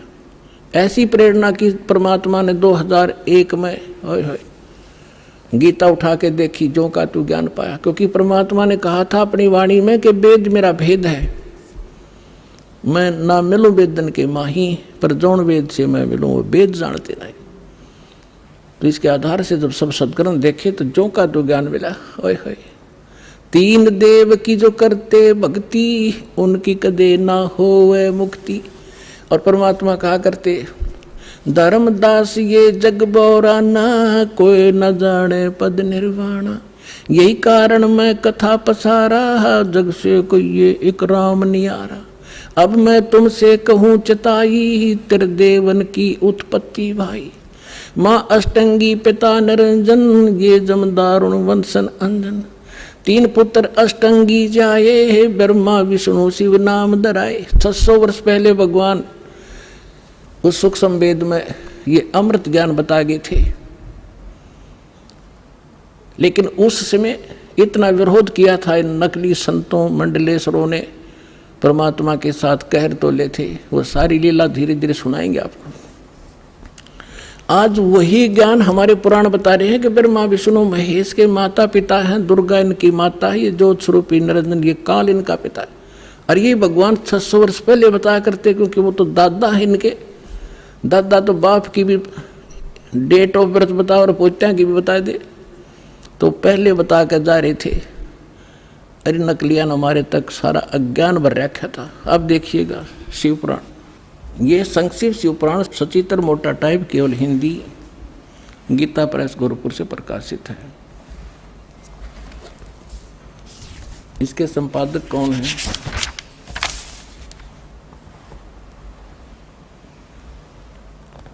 हनुमान प्रसाद पोदार, और ये गीता प्रेस गोरखपुर से प्रकाशित है।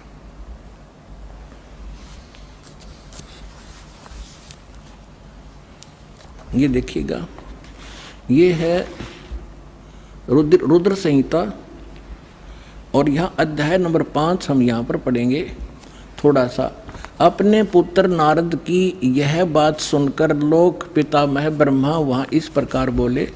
हमने 98 से प्रारंभ किया है, 98 से 98 से। अब हम 99 पर पढ़ लेंगे, 99 पर। ब्रह्मा जी ने, नारद जी ने ब्रह्मा जी से पूछा था। ब्रह्मा जी कहने लगे, ब्रह्मा जी ने कहा, ब्रह्मन देव शिरोमणे, तुम सदा समस्त जगत के उपकार में लगे रहते हो। तुमने लोगों के हित की कामना से बहुत उत्तम बात पूछी है। जिस समय समस्त चराचर जगत नष्ट हो गया था, सर्वत्र केवल अंधकार ही अंधकार था, न सूर्य दिखाई देता था न चंद्रमा, अन्य ग्रहों का भी और नक्षत्रों का भी पता नहीं था। उस समय तत् सत ब्रह्म, इस श्रुति में जो सत सुना जाता है एकमात्र वही शेष था। अब हम 100 पृष्ठ पर आगे अपने काम की बात पढ़ेंगे।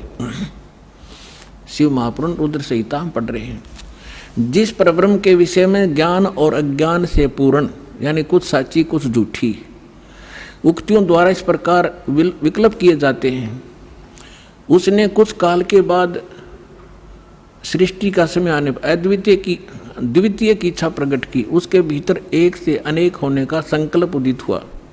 तब उस निराकार परमात्मा ने अपनी लीला शक्ति से अपने लिए मूर्ति यानी आकार की कल्पना की। वो क्या बना? मूर्ति रहित परम ब्रह्म। जो मूर्ति रहित परम ब्रह्म है उसकी मूर्ति ये भगवान सदाशिव हैं। अर्वाचीन और प्राचीन विद्वान इन्हीं को ईश्वर कहते हैं। अपने आत्माओं, ये कौन है? सदाशिव ये काल है, और ये इसने प्रतिज्ञा कर रखी है कि मैं कभी किसी के सामने अपने काल रूप में, ओरिजिनल रूप में नहीं आऊँगा। जो श्री कृष्ण के अंदर से निकलकर इसने अर्जुन को दिखाया था भयंकर रूप, वो है इसका असली रूप। तो ये क्या करता है? अपने पुत्र किसी को ब्रह्मा के रूप में दर्शन देता है, किसी को शिव के रूप में, किसी को विष्णु के रूप में। तो यहाँ ये काल के विषय में ब्रह्मा जानकार नहीं है। ये कौन है? कहते वो निराकार था, फिर साकार बन गया सदाशिव। अब देखो सदाशिव कौन है? भगवान सदाशिव है वो मूर्ति। अर्वाचीन और प्राचीन विद्वान उन्हीं को ईश्वर कहते हैं। उसमें एकाकी रहकर स्वेच्छानुसार विहार करने वाले उस सदाशिव ने अपने विग्रह माने शरीर से स्वयं ही एक स्वरूप भूता शक्ति यानी दुर्गा की सृष्टि की, एक स्त्री की सृष्टि की, जो उनके अपने श्रेयंग से कभी अलग होने वाली नहीं थी। उस पराशक्ति को प्रधान प्रकृति गुणवती माया बुद्धि तत्वों की जननी तथा विकार रहित बताया गया है। वह शक्ति अंबिका कही गई है। अब ये क्या कह रहा है ब्रह्मा जी पुण्यात्माओं? अब देखो कमाल की बात है, देवी पुराण के अंदर 3 स्कंद में ब्रह्मा जी अपने पुत्र नारद को बताता है कि बेटा, मैं जब उत्पन्न हुआ मैं कमल के फूल पर बैठा था और युवा मेरा शरीर था। मुझे नहीं मालूम मैं किसने उत्पन्न कर दिया, मेरा उत्पत्ति करता कौन है, मैं कुछ नहीं जानता। अब यूँ बताओ है उस अपने बाप की उत्पत्ति वो क्यों कर बना? तो ये आप पे कह रहा है कुछ सच्ची कुछ झूठी। तो ये इसने परमात्मा जब प्रथम बार आए थे वो इस ब्रह्मा से मिले, विष्णु जी से मिले, शिव जी से मिले थे। उनको सृष्टि रचना सारी कथा सुनाई थी। इन्होंने एक बार तो स्वीकार किया था, फिर काल प्रेरणा से माल्य के ज्ञान को रिजेक्ट कर दिया था। अब वो सुना हुआ ज्ञान यहाँ कुछ अटकलबाजी कर रहा है। ये परमात्मा ने तो ये बता रखा है कि इस काल ने दुर्गा को खा लिया था, बुरी नीयत वो उसके पेट में चली गई थी, फिर वो परमेश्वर ने आकर निकाली थी, तब ये दोनों पति पत्नी रूप में रहने लगे थे। अब ब्रह्मा जी इसको दूसरे ढंग से कह रहा है कि उस सदाशिव ने इसने सिर पैर का पता नहीं कि उसने अपने शरीर से एक स्त्री उत्पन्न की जो कभी उसके अंग से अलग होने वाली नहीं थी। अब ये देखिए, उसमें एकाकी रहकर स्वेच्छानुसार विहार करने वाले सदाशिव ने अपने विग्रह से स्वयं ही एक स्वरूप भूता शक्ति की सृष्टि की, जो उनके अपने श्रेयंग से कभी अलग होने वाली नहीं थी। वो कौन है?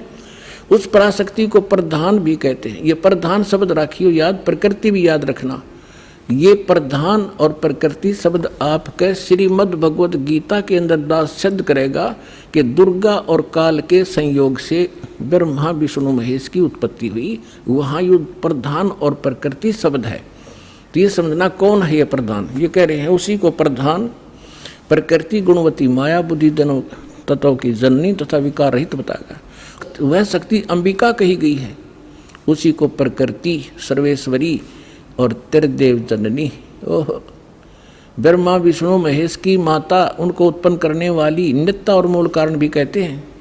सदाशिव द्वारा प्रकट की गई यानी उसके शरीर से निकली हुई उस शक्ति के 8 भुजाएं हैं, अष्टंगी।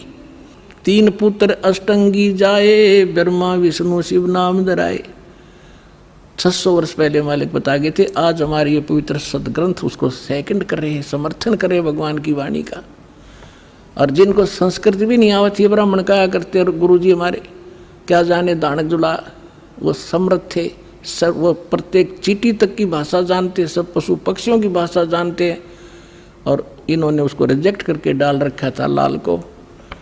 अब संभालो पुण्यात्माओं, आपका कल्याण हो जाएगा।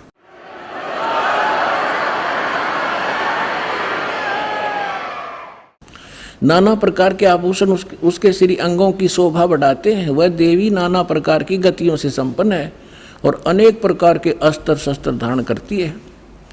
एकाकिनी होकर वह माया संयोग वसात अनेक हो जाती है।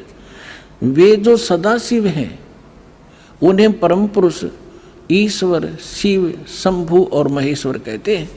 यहाँ देखिएगा, अब 101 पृष्ठ पर आ गए हम, रुद्र संहिता। वे अपने सारे अंगों में भस्म रमाए रहते हैं उन काल रूपी ब्रह्म ने।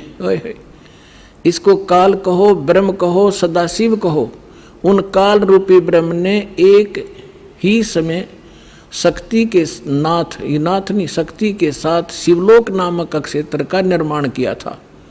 उस उत्तम क्षेत्र को काशी कहते हैं।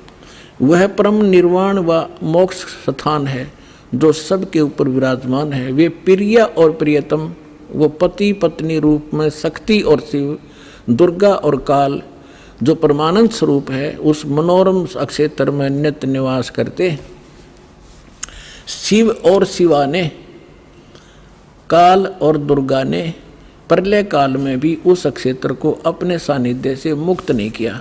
अब यहाँ देखना, देवर से एक समय उस आनंद वन में रमण करते हुए शिवा और शिव के मन में, दुर्गा और काल के मन में, ब्रह्म के मन में यह इच्छा हुई कि किसी दूसरे पुरुष की सृष्टि करनी चाहिए, यानी कोई संतान उत्पन्न करनी चाहिए।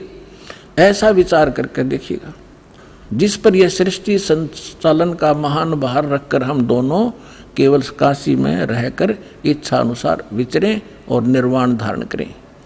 इन्होंने ये सोचा कि वे एक पुत्र उत्पन्न करें और उसके हवाले सारा इंचार्ज कर जो चार्ज दे दे, हम फिर आराम तरह करेंगे। देख, ऐसा निश्चय करके शक्ति सहित सर्वव्यापी परमेश्वर शिव ने अपने वाम भाग के 10वें अंग पर अमृत मल दिया। ये तटपट करनी थी, यानी उन पति पत्नी व्यवहार किया। फिर तो वहां से एक पुरुष प्रकट हुआ, एक लड़का उत्पन्न हुआ। ये देखिएगा 102 पृष्ठ पे, ये रुद्र संहिता हम पढ़ रहे हैं। शिव ने कहा वत्स, शिव ने कहा बेटा, व्यापक होने के कारण तुम्हारा विष्णु नाम विख्यात हुआ। अब काल और दुर्गा का बेटा यानी विष्णु की उत्पत्ति होगी, दोनों से सिद्ध हुआ। अब यहाँ देखो, ये 6वां अध्याय समाप्त हुआ। अब यहाँ देखिएगा 7वां शुरू हुआ। ब्रह्मा जी कहते हैं देव से, तत्पश्चात कल्याणकारी परमेश्वर शाम सदाशिव ने पूर्ववत प्रयत्न करके जैसे विष्णु उत्पन्न किया था, दोनों ने पति पत्नी व्यवहार करके मुझे अपने दाहिने अंग से उत्पन्न किया। मुने उस महेश्वर ने मुझे तुरंत ही अपनी माया से मोहित करके नारायण देव की नाभि कमल में डाल दिया, फिर लीलापूर्वक मुझे वहाँ से प्रकट किया। इस प्रकार इस कमल के से उत्पन्न के पुत्र के रूप में मुझे हिरण्यगर्भ का जन्म हुआ। अब ये शिव पुराण का अनुवाद करता विचलित हो गया कि यहाँ तक, क्योंकि शिव का पुजारी होगा यू, इसने यहाँ तो कर दिया कि विष्णु और ब्रह्मा की उत्पत्ति तो बता दी क्लियर कि सदाशिव काल रूपी ब्रह्म और दुर्गा, इनसे दोनों की उत्पत्ति होगी। अब यहाँ विचलित हो गया। ले कहते हैं चोर चुरावे तुंबड़ी और गड्ढे पानी में, वो गड्ढे हुआ ऊपर आवे ना, सच्चाई छनी नहीं। अब इन तीनों के पिता हैं ये और सिद्ध करते हैं। इसके 24 पृष्ठ पे आपको दिखाते हैं। ये विद्वेश्वर संहिता है। एक समय क्या होता है, एक समय ब्रह्मा और विष्णु जी का इस बात पर झगड़ा हो गया, युद्ध हो गया। ब्रह्मा जी कहने लगे मैं तेरा बाप विष्णु जी को, विष्णु जी कहने लगे मैं तेरा बाप, तो मेरी नाभि कमल से उत्पन्न हुआ। इन दोनों का झगड़ा हो गया। ये लंबी कहानी फिर बताएंगे। तो इनके पिता ने सोचा ये लड़का मरेंगे, उसने इनके बीच में एक लिंग खड़ा कर दिया, एक तेजो में पिलर, नीचे से बहुत लंबा चौड़ा। ये दोनों युद्ध करना बंद कर गए, उसके और छोर खोजने लगे। तब ये पहुंच गया अपने पुत्र शिव का रूप धारण करके, और फिर इनसे कहने लगा कि तुम ज्ञान देने लगा, समझाने लगा। तो इन्होंने फिर जो प्रश्न उत्तर किए वो सुनाते हैं, देखिएगा। इससे पता चलेगा ये कौन है। ये है विद्वेश्वर संहिता, संक्षिप्त शिव पुराण, और पृष्ठ नंबर 24 पे ये है ब्रह्मा जी और ये है विष्णु जी, ये बीच में इनका एक स्तंभ है। अब हम यहाँ आ जाते हैं 25 पृष्ठ पे। ब्रह्मा और विष्णु ने पूछा प्रभो, ब्रह्मा विष्णु फिर उसे वार्ता करने लगे काल से, सृष्टि आदि 5 कर्तों के लक्षण क्या है ये हम दोनों को बताइए। भगवान शिव बोले, ये काल बोला, काल रूपी ब्रह्म बोला, मेरे कर्तव्यों को समझना अत्यंत गहन है, तथापि मैं कृपा पूर्वक तुम्हें उनके विषय में बता रहा हूँ। आगे देखो, हम अपने मतलब की पढ़ देंगे। ये 26 नंबर पे आ गया। अब ये क्या कह रहा है काल अपने इन ब्रह्मा और विष्णु दोनों को, पुत्रो तुम दोनों ने तपस्या करके प्रसन्न हुए मुझ परमेश्वर से सृष्टि और सतिथि नामक 2 कृत प्राप्त किए। ये दोनों तुम्हें बहुत प्रिय हैं। इसी प्रकार मेरी विभूति स्वरूप रुद्र और महेश्वर ने, ये ने है गलत विस्मरण, ने 2 अन्य उत्तम कृत संहार और त्रोभाव मुझसे प्राप्त किए हैं। अब क्या हो गया, 2 थे ब्रह्मा विष्णु और ये महेश्वर और रुद्र, इन चारों का बाप है ये बोलने वाला, जो बस इतना सिद्ध करना चाहता था दास आपको। अब परमात्मा ने बताया कि तीन पुत्र अष्टंगी जाए, ब्रह्मा विष्णु शिव नाम धराए। और तीन देव की जो करते भक्ति, उनकी को देना हो वह मुक्ति। गुण तीनों की भक्ति में ये भूल पड़ो संसार, कहे कबीर निज नाम बिना कैसे उतरो पार। अब सर्वानंद कहने लगे कि झूठ बोलता है, ऐसा कुछ नहीं लिखा है, क्योंकि ये नकली विद्वान इसी बात का लाभ उठाकर हमारा नाश करने में सफल हुए कि वो संस्कृत भाषा जानते थे और पूरा समाज अशिक्षित था। इनका यूं दाव लग रहा था। अब उसने क्या किया कि जो मतलब की बात थी वह छोड़ दी, और उसने जो कंठस्थ याद कर रखे थे श्लोक गीता के, वेदों के, वो संस्कृत बोलने लग गया। काफी देर तक रुका नहीं, डाटा को आध पौन घंटे तक संस्कृत बोलता रहा। और वो सामने वाले जितने जुलाहे बैठे थे बेचारे भोले भाले माई बहन बेटी भगत, वह ये भी नहीं समझ पा रहे जो पंडित जी बोल के रहा है। उन्होंने फिर ताड़ी पीट दी, वाह पंडित जी, वाह सर्वानंद, वाह पंडित जी, कमाल कर दिया। अब उनकी प्रशंसा से सर्वानंद विजयी हो गए और परमात्मा पराजित कर दिए। आज तक यह 9 बिजली गिर रही थी बगैर इन इंस्ट्रूमेंट के, जो भगवान ने आज आपको समझाने के लिए बनवाए हैं जीव से। ना जीव बना दिए इंस्ट्रूमेंट, ये पहले यही था। ये मनुष्य 4 युग का इतिहास तो आपके पास है। द्वापर ताई अभी 50 वर्ष से पहले थे, हमने देखे बैलगाड़ी खचड़ खचड़ने के सीटें अंडा करते, काट के पहिए, काट की गाड़ी। और उससे पहले एक रेडू में 6 खच्चर जोड़ कर रथ बना के घसीटे फिराया करते थे। कहाँ गई थी मनुष्य की विधि? ये परमात्मा ने दया बख्शी आपके लिए। और अभी 10 वर्ष से हो रहा है, 12 वर्ष से हो रहा है, ये सब विकास कराया दाता ने, ताकि अपने बच्चों को वर्ड टू वर्ड समझा दूँ, ताकि ये पहचान ले मेरे को। और 1 मिनट में जा छोड़ दो इनको सतलोक में, पीछा छूटे यहाँ से।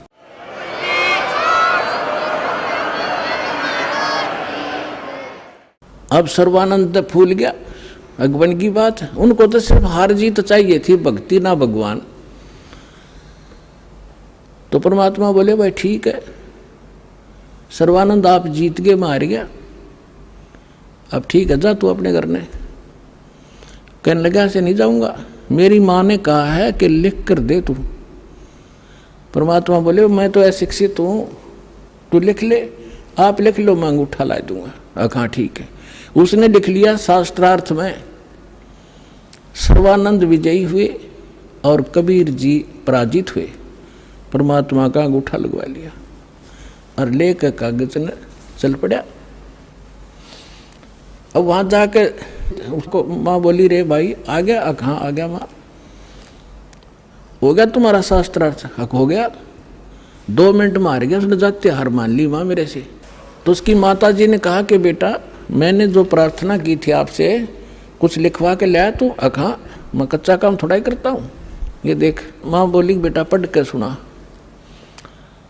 अब उसने पढ़ा। शास्त्रार्थ में सर्वानंद हार गया, कबीर साहब विजयी हो गए। उसकी माँ बोली रे तू तो हार का रहा मूर्ख, अब पढ़ने लग रहा। ओहो माता जी ऐसा है ना, मैं कई दिन से शास्त्रार्थ में लगातार रात्रि में जाग रहा था, गलती से लिखा गया मेरे से उल्ट लिखा गया। अकजा अब के ठीक लिख ले तू। वो दूसरी बार फिर पहुंचा कि कबीर जी ऐसे है, मेरे से लिखने में कोई त्रुटि रह गई है, मेरी माँ नहीं मान रही है, फिर से लिखवाना पड़ेगा। अब फिर लिख लो पंडित जी, मेरा कौन सा अंगूठा किससे है, कितनी बार लवा ले। उसने लिख लिया खूब सूझबूझ से। शास्त्रार्थ में सर्वानंद विजयी हुए, कबीर जी पराजित हुए। परमात्मा ने अंगूठा ला दिया। वो फिर जाकर कहा कि ले माता जी सुनाऊं। पहले तो उसको ही भ्रम था कि शायद मेरे से गलत लिखा गया होगा। अब सुना बेटा, शास्त्रार्थ में सर्वानंद उड़ अटक गया। अब बोला आगे बोलता क्यों ना? नहीं बोला माँ कभी गलत लिखा गया है। तो शास्त्रार्थ में सर्वानंद हार गए, कबीर साहब विजयी हुए। उसमें फिर ये लिखा पाया, उसका फिर भ्रम रह गया कि माँ फिर लाऊं लिखवा कर। जा बेटा फिर लिखवा ला। अब तीसरी बार फिर परमात्मा बोले लिख लो, होगी लगी होगी चूक आपके, कोई बात ना। उसने फिर ऐसे ही लिख लिया और परमात्मा का अंगूठा लगवा लिया। अब जब उसने सोचा कि जब मैं बाहर पढ़ता हूँ तो ये ठीक पावे है, और माँ के सामने जाता हूँ इसमें यह के बिजली गिरे, तो बाहर से ही आंगन से ही उस पर नज़र टिका ली। अपने घर में घुसने से पहले उस पर न्यू करता जा, कति न्यू डांट रहा नजर, अकमाता सुनाऊं सुना, उसके सामने अक्सर पलट गए जैसे कंप्यूटर में पलट जाया करें। अरन्यों का न्यो पकड़ गया, बैठ गया कलेजा पकड़ के। उसकी माँ बोली रे बोलता क्यों ना, तेरी बोलती क्यों बंद होगी विद्वान, बोल क्या लिख रखा है इसमें। वह कागज हाथ से छूट गया उसके। उसकी माँ बोली बेटा भगवान आए हैं, तेरी बुद्धि भ्रष्ट हो रही है, ये 4 अक्षर सीख के और तू विद्वान पाक रहा है। जो ज्ञान उस परमात्मा का है तेरे पास तक कख भी नहीं बेटा, मैं तेरी भी कथा सुन रखी है, बहुत दिन हो गए। अब अपनी माँ के चरणों में पड़कर रोने लग गया। नो बोला माँ मैं तो घना नीच हूँ, सचमुच जो वो बोल रहे थे सारी लिखी है पुराणों में, जो वो बतावे थे, और मैंने अहंकार वश कति नहीं मानी। तो माँ बोली बेटा मेरी आत्मा कह रही है तू इकलौता पुत्र है, और तू ऐसा बिरानवाटी ऐसी दुर्गति होगी तो कुत्ते की योनि में जागा बेटा। या विदुता काम नहीं आवे, भगवान की शरण और वो मंत्र में काम करेंगे, मेरी आत्मा खुश हो जाएगी, तो नाम ले ले। न बोला माँ मेरे साथ चलो, मैं अब तो जाऊंगा, मैंने शर्म आवेगी। अब चल मैं तेरे साथ चलूँगी बेटा। जाके चरणा में डाल दिया कि परमात्मा तेरा बालक है, भूल होगी इससे और नाम दे दो। परमात्मा बोले कोई बात ना बेटा, सारे मेरे ही तो बच्चे हैं, जिस दिन ये मुझे पहचान लेंगे झगड़ा ही मिट जाएगा। इस प्रकार सर्वानंद का कल्याण हुआ।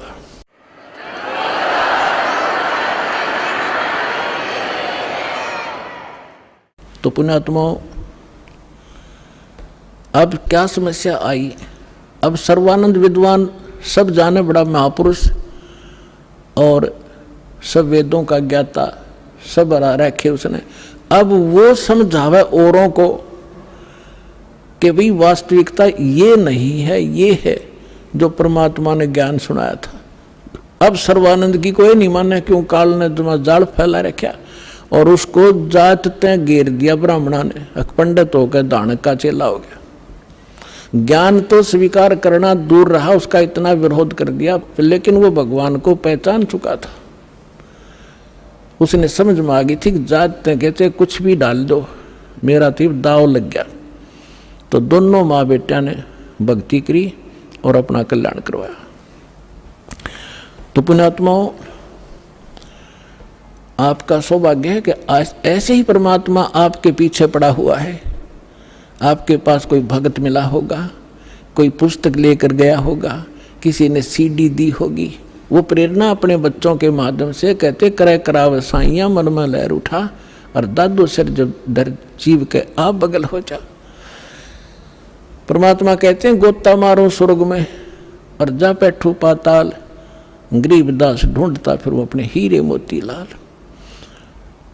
मैं रोत हूँ सृष्टि को, सृष्टि रोए मोहे, और कह कबीर इस वियोग को कोई समझ नहीं सकता कोई। मैं तुम्हें रो रहा हूँ कि तुम मेरे बच्चे हो, तुम काल का फंस गए हो, तुम्हारी यहाँ कितनी दुर्गति हो रही है, कोई मनुष्य जीवन में सुखी नहीं, अगले जन्म में क्या हालत होगी, कुत्ते और गधे की योनियों में आप जाओगे। और आप मुझे खोज रहे हो, हे भगवान, हे सर्व सुखदाई, हे संकट मोचन। और मैं कहता हूँ मैं भगवान हूँ, तुम नखरे करते हो, तो भगवान कैसे होगा। धानक है, दुल्हा है, राम और कृष्ण भगवान, और किसी को राहत नहीं मिल रही। तो परमात्मा कहते मैं रोवत हूँ सृष्टि को, क्योंकि तुम मेरे बच्चे हो, यहाँ फंस गए गलत जगह पर। मैं रोवत हूँ सृष्टि को, सृष्टि रोए मोहे,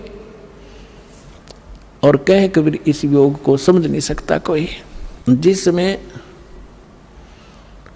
धर्मदास जी को परमात्मा मिले और फिर उनको सतलोक लेकर गए, फिर उनको छोड़ा, वापस अपने यथास्थान को दिखाकर अपनी वास्तविकता से परिचित करा के जब परमेश्वर ने धर्मदास जी को नीचे छोड़ा तो फिर वो समझ गए, क्योंकि सारी लीला मालिक ने की हुई थी।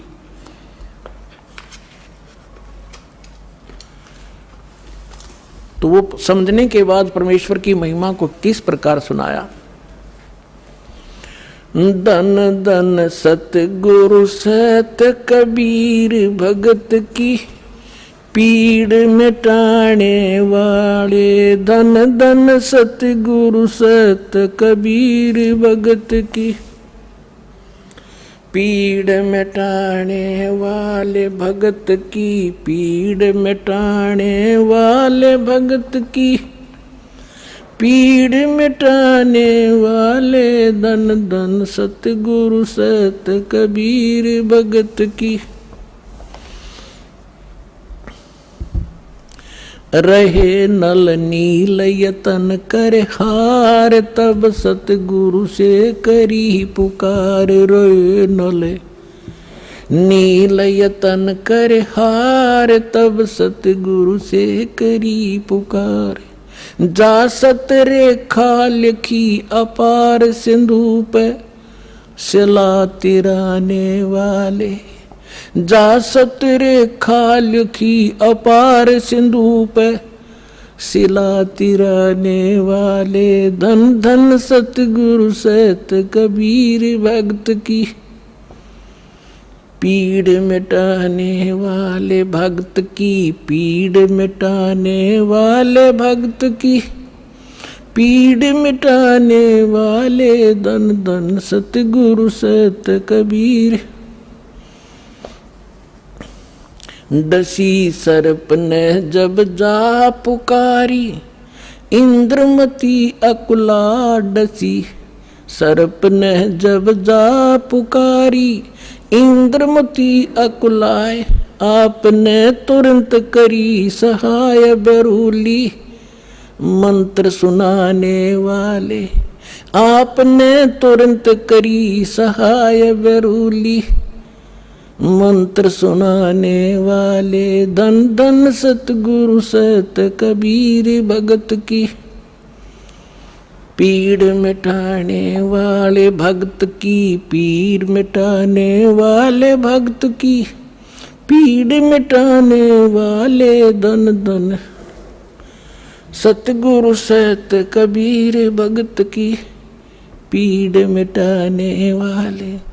दामोदर सेठ के होठ अकाज अर्ज करी थी डूबता देख जहाज। दामोदर सेठ के होठ अकाज अर्ज करी डूबता देख जहाज। लाज मेरी रखियो गरीब नवाज समुद्र से पार लंघाने वाले। लाज मेरी रखियो गरीब नवाज समुद्र से पार लंघाने वाले। धन धन सतगुरु सत कबीर भगत की कह कर जोड़ दीन धर्मदास दर्श दे पूर्ण करियो आस। कह कर जोड़ दीन धर्मदास दर्श दे पूर्ण करियो आस। मेटियो जन्म मरण की तरास सत्य पद प्राप्त कराने वाले। मेटियो जन्म मरण की तरास सत्य पद प्राप्त कराने वाले। धन धन सतगुरु सत कबीर भगत की पीड़ मिटाने वाले भगत की पीड़ मिटाने वाले भगत की पीड़ मिटाने वाले। धन धन सतगुरु सत कबीर भगत की कह कर जोड़ दीन धर्मदास दरस दे पूर्ण करियो आस। कह कर जोड़ दीन धर्मदास दरस दे पूर्ण करियो आस। मेटियो जन्म मरण की तरास सत्य पद प्राप्त कराने वाले। मेटियो जन्म मरण की तरास सत्य पद प्राप्त कराने वाले। धन धन सतगुरु सत कबीर भगत की पीड़ मिटाने वाले। एक समय बनारस के अंदर, काशी के अंदर एक दामोदर नाम के बहुत बड़े व्यापारी रहा करते थे, बिजनेसमैन। उनका अपना एक पोत था, समुद्री जहाज था, और उसके साथ वो व्यापार करने के लिए समुद्र मार्ग से दूसरी स्टेटों में जाया करते थे। उसके साथ और भी उसी शहर के आसपास के काफ़ी अन्य बनिए लोग भी साथ जाते थे उसके जहाज में किराए पर, और अपना सौदा लाया करते थे। सेठ जी बाहर गए हुए थे और पीछे से उनकी धर्मपत्नी, जिसका नाम धर्मवती था, वो बहुत धार्मिक थी। सेठ दामोदर भी बहुत नेक आदमी थे, भक्ति बहुत विश्वास करते थे परमात्मा में। और हमारे हिंदू समाज के अंदर राम और कृष्ण, गणेश और इन भगवानों से ऊपर कोई हमारा इष्ट नहीं था। और ये सभी क्रियाएं हम किया करते थे, जो वो कर रहे थे, जो हम करते हैं वैसे ही वो किया करते थे। उस समय परमात्मा के बहुत से शिष्य हो गए थे और बहुत दुख दूर हो गए थे। एक दिन ऐसे ही उस सेठ की पत्नी धर्मवती के पास एक बहन गई उसके पास कि बहन, हमारे घर पर सत्संग है, आप आ जाओ। तो उसने सोचा चल, वो बहन ज़्यादा उसके निकट थी और पहले कई बार चर्चा कर रखी थी उसने परमात्मा की। तो धर्मवती ये कहा करती, कभी आसपास आपके गुरुजी आवे तो उसमें बताना, मैं दीक्षा अगर ज्ञान समझ में आ गया तो मैं दीक्षा लूँगी, वैसे नहीं लूँगी। तो उस बहन ने अपना सत्संग करवा लिया और उसको अपनी सहेली को आमंत्रित किया। अपनात्माओं परमात्मा का ज्ञान, ओए होए, और ज्ञान सब ज्ञानड़ी, कबीर ज्ञान सो ज्ञान, जैसे गोला तोब को करता चले मैदान। परमात्मा ने सृष्टि रचना सुनाई। परमात्मा जहाँ भी नया सत्संग करते थे सबसे पहले सृष्टि रचना सुनाया करते थे, और फिर मालिक की वाणी में उनके शब्द में ज़्यादा कसक थी, आत्मा तुरंत खिंच जाती थी। सारा ज्ञान सुना। धार्मिक देखो, पुण्यात्मा होती है ना, वो घनी अटबट नहीं कराया करते, सारा प्रमाण सामने, और फिर अग्रम अग्रम। तो धर्मवती उस बहन का एकदम सिर गया शरीर। जब सत्संग परमात्मा ने कर लिया 2 घंटे और बैठ के 10-20 भगत थे, अपनी अपनी कहन लागे, तब उसने परमात्मा ने कहा बेटा दीक्षा लेगी। वो कहने लगी महाराज मेरी आत्मा तो मानना है मैं दीक्षा लूँ आपकी, मुझे ज्ञान पूर्ण रूप से समझ में आ गया। कुछ तो उस बहन ने कई बार सुना रखा था और फिर परमात्मा ने फिर उसको सही सुचारू कर दिया। पर भगवान तो एक समस्या है मेरे सामने। तो परमेश्वर कबीर जी ने कहा बोल बेटा क्या शंका है वो बता मुझे, कि यूँ क्या करें, यूँ सुना है मैंने कि जोड़े में नाम लेना चाहिए। मेरा पति गया हुआ प्रदेश में धन कमाने के लिए, और वो आ लेगा तब नाम लूँगी, लेकिन मैं अब मुझे ऐसा लग रहा है कि मैं इस घर से बाहर कदम रखूँगी आपकी झोंपड़ी इस स्थान तक, कि जब मेरी मृत्यु ना हो जाए। आज मुझे आपके सत्संग से एक एक पल भारी हो गया कि ये जीवन नाश हो रहा है मेरा, तो मैं नाम कैसे लूँ। परमात्मा बोले बेटा ये भ्रम जो इन मूर्खों का पैदा किया हुआ है, तुम एक दिन जन्मे नहीं, एक दिन मृत्यु नहीं होगी। आपके पति आपसे बड़े हैं, वो पहले जन्म हुआ, आपका बाद में हुआ। फिर उसने कहा जी मैंने उनसे पूछा नहीं है, और आज तक मैंने कोई भी काम उनसे बगैर पूछे किया नहीं है, और कहीं वो मुझसे नाराज ना हो जाए, मैं पाप की भागड़ ना बन जाऊं। परमात्मा ने कहा बेटा आत्म कल्याण के मार्ग में किसी से पूछने की आवश्यकता नहीं, और सभी कामों में सलाह ले सकते हो, सभी बातों में, इसमें एक पल भी देर नहीं करनी चाहिए, कोई पाप नहीं लगे। अब वो चाहे नो ठीक, गुरु जी के मुख से जो शब्द सुन लियो फाइनल सच्ची है, महाराज फिर दीक्षा दे दो। अब उसने नाम ले लिया। अब रोज ये मंत्र आप देख रहे हो, ये मंत्र दिया करते दाता सबसे पहले, केवल बीच बीच के 5। अब हम हिंदू इनके ऊपर आरूढ़ थे ही, लेकिन वो मंत्र गलत जाप करे थे। ये मूल मंत्र हैं इनके। जैसे आपको बहुत बार बताया है, जैसे एक भैंसा होता है या ये बैल होता है, खागड़ जिसने कहे, उसने वैसे कहे जाओ भैंसा भैंसा, कतई नहीं सुने। अरे एक बार न्यू कर दिया हुर्र, वो न्यू देखेगा और भाग उसकी तरफ दौड़ना हो जाएगा। तो उसका अट्रैक्शन है, विवश है उसके उस शब्द से, वो खिंच जाता है। तो ये वो मंत्र है। और परम संत से लिए बिना ये मंत्र सूखे जाप करने तो लाभ नहीं हो। एक नियम है, उस नियम के अनुसार ही आपने चलना पड़ेगा।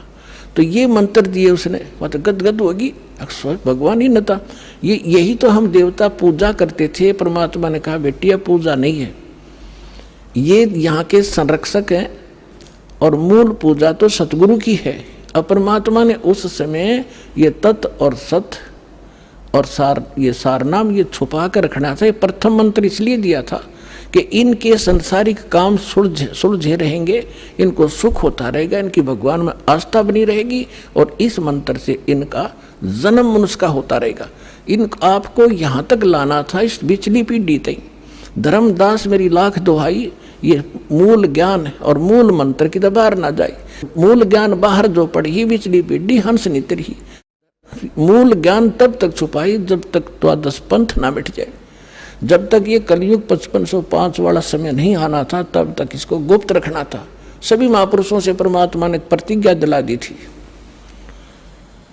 तो इस मंत्र को पागवा तो गदगद होगी, खूब डट कर भजन करे, आत्मा बिल्कुल खुश होगी। जो भूत प्रेत की बाधाएं थी थोड़ी बहुत सबके घर में बढ़ रहेंगे, वो भाग भूगे, उड़गी सी काया होगी। अब क्या हुआ, सेठ जी आए 1 महीने के बाद में।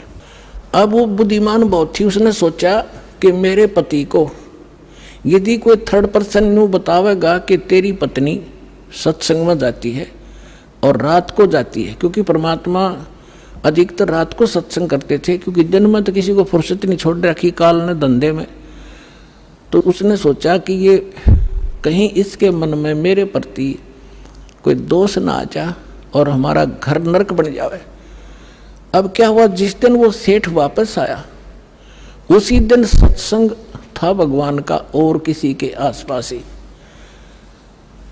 तो उसने सोचा कि अपने पति को मैं पहले बता दूं सारी कहानी, और ये ऐसा व्यक्ति है अगर मेरी बात को ये मान लेगा तो फिर ये किसी की नहीं सुनेगा।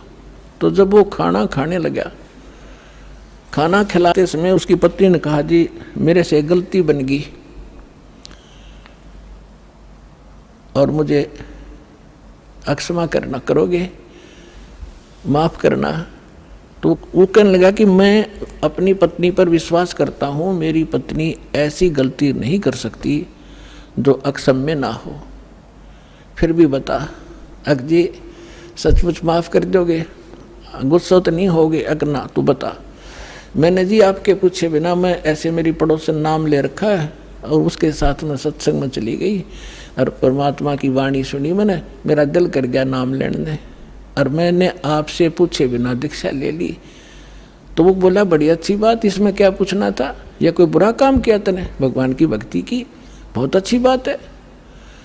उसका उलगा सा हृदय हो गया, अके भगवान बड़ी दया करी दाता, ये तो बिल्कुल सरल देसी बन गया।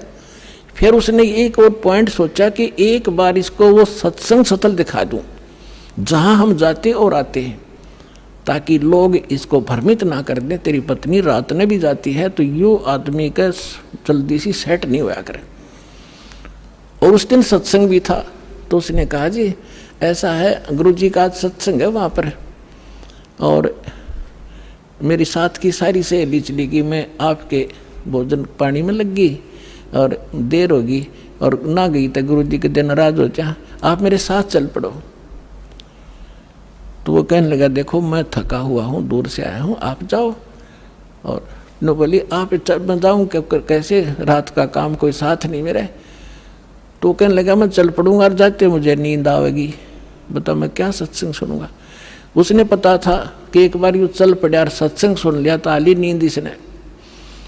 तो वो कहने लगी आप यूँ करियो, पीछे से बैठ जियो, नींद आ जाए तो सो जाइयो, गुरु जी कुछ ना कहा करें। तो उसने सोचा चल फिर तो कोई बात नहीं। वो दोनों पति पत्नी आ गए।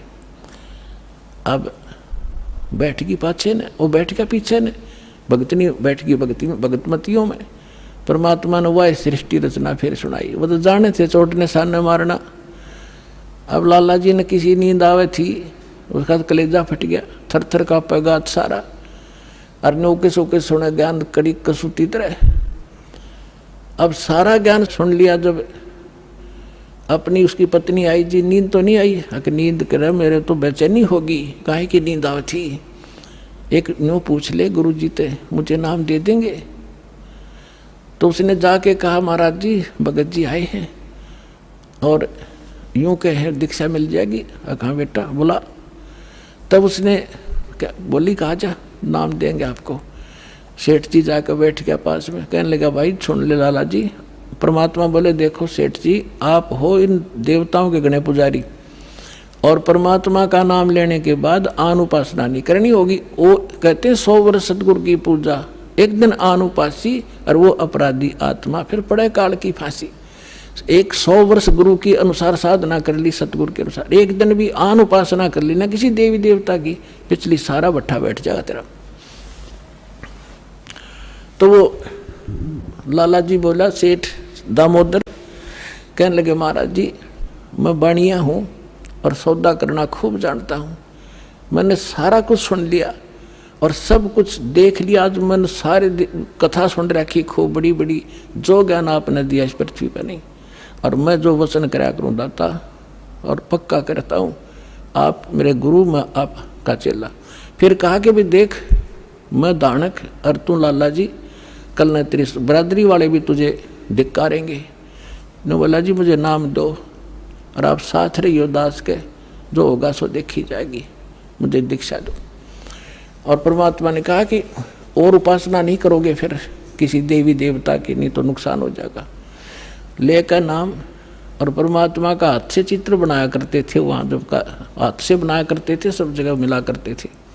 वो फोटो ले गया, जो विधि बताई थी विधान वो शुरू कर दिया आपने। फिर कुछ दिन के बाद वो कई दिन सत्संग सुने, फिर व्यापार में जाना था तो सभी वो दूसरे व्यापारी भी साथ थे। अब उसने क्या किया, उस जहाज के अंदर उसने अपना एक कक्ष बना रखा था जिसमें सारे देवी देवताओं के फोटो थे, और वहीं अपना घंटी बजाया करता, बैठ कर आरती करा करता, जय गणेश देवा माता थारी पार्वती, ये सारी कथा सारी आरती करा करता। अब उसने क्या किया, जाके पहले सारी मूर्ति उठाई और समुद्र में जहाज उठाए, समुद्र में जल प्रवाह कर दी, और एक फोटो परमात्मा कबीर जी का लगा लिया। अब दूसरे जो थे वो लाला जी, उन्हें देखा रहे दामोदर ये देवी देवताओं के फोटो कहाँ गए। तो उसने बताया भाई मैंने दीक्षा ले ली गुरु जी से, और गुरु जी का जो सतगुरु की पूजा करते हैं ना, वो देवी देवताओं की पूजा नहीं करनी होती, इसलिए मैंने वो आदर के साथ जल प्रवाह कर दिया। तो वो सारे कहने लगे रहे तू भट्ठा बैठावेगा, तेरा नाश हो जाएगा। क्या है ये कबीर, ये धानक एक जुलाहा, इसकी कड़फंटी में आ गया तू, कहाँ बातों में आ गया, तेने देवता छोड़ दिए, रामकृष्ण जैसे बलवान भगवान छोड़ दिए, देखना तेरा क्या होगा। वो बोले भाई कुछ भी हो मेरे साथ, आप अपनी क्रिया करो, मैं आपको ना कहता, आप मेरे पीछे क्यों पड़ गए, मैं अपनी करूँगा, आप अपनी करो। अब उस दिन उसके बाद उसको कबीर कहने लगे कि यूँ आ गया कबीर, दामोदर कहना छोड़ दिया। ने बोला भाई कुछ भी कहो, थारी भी जी पवित्र है, भगवान का नाम लेते हैं, ठीक है मुझे मालूम है तुम किस विषय से कह रहे हो, कोई बात नहीं। अब वो चले गए और सब अपना माल लाद के बच्चों समेत जा रहे थे कुछ तो, क्योंकि 3-3 4-4 महीने वापस आया करते थे। जब वापस आ रहे थे पूरा माल लाद के, और बीच में जब आ लिए समुद्र के, एक भयंकर साइक्लोन उठा, तूफान, समुद्री तूफान 30-40 फुट ऊंचा होकर और इतनी 200 किलोमीटर प्रति घंटा की स्पीड से चला करता, जहाज का तब निशान भी ना पाओ उसमें कित पड़ा है। और देख लिया उन नबी, क्योंकि छोटे मोटे तूफान कई बार ऐसे होते थे, वो उनको पता था ऐसी स्थिति थी बहुत भयंकर होती है। उन्होंने देखा तूफान उठ गया भाई, शाम का समय था, बिल्कुल सूर्यास्त होने वाला था। अब इतना भयंकर तूफान उठा, उन्होंने देखा कि वो तब हो गया, काम बिगड़ गया। और तो थोड़ी बहुत तूफान दूर था, समुद्र में हलचल पहले शुरू होगी और जहाज डगमग करने लगा जो बुरी तरह। अब सारे अपने अपने देवता ने याद करें, कोई राम ने, कोई कृष्ण ने, जो भी जिसका इष्ट था, और दामोदर शांत बैठे। अब सब घबरा रहे थे, घिघी बंदगी, बच्चे मरे, सारी संपत्ति का नाश हुआ था। तो वो कहने लगे, दामोदर आप क्यों नहीं अर्ज करते अपने गुरुजी से कि मैं क्या करूँगा, मेरा गुरुजी तो गरीब सा व्यक्ति है, मेरे भगवान, और आपके इसे ताकतवर भगवान जी ने पहाड़ तक ठा लिए, आप बच्चों के उड़ा मैं बच जाऊँगा, आप कर लो अपनी अर्ज।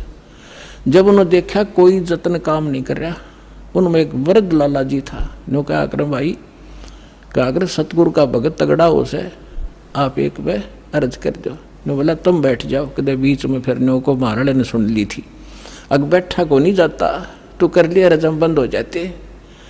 तब दामोदर ने कहा था, हे परमात्मा आपका ज्ञान समझ में आ गया, और मैंने आपकी महिमा इनका घड़ी गा रखी है, और दाता मुझ नीच के, ठीक है आप तो समर्थ हो, सक्षम हो, कुछ भी कर सकते हो, अगर आज कोई उकसुक होगी मुझ नीच के कारण होगी, मेरे में कोई त्रुटि होगी, मैं आपकी मर्यादा ठीक नहीं कर पाऊंगा, हे परमात्मा आपकी बेइज्जती का कारण ये दास बनेगा। न्यू कह के बेहोश हो गया, अर्ध से पुकार के। इस बात ने सोच कर मैं तो बहुत क्या करता, परमात्मा न्यू कर दिया, उसका न्यू कर दिया, उसके ऐसे कर दिया। इतने समय में अंधेरा हो गया, रात के 8-9 बज गए और चांदनी रात्रि थी। तूफान ऐसे बैठ गया जैसे छाड़ा सा वहीं का वहीं, नो का नो धरती।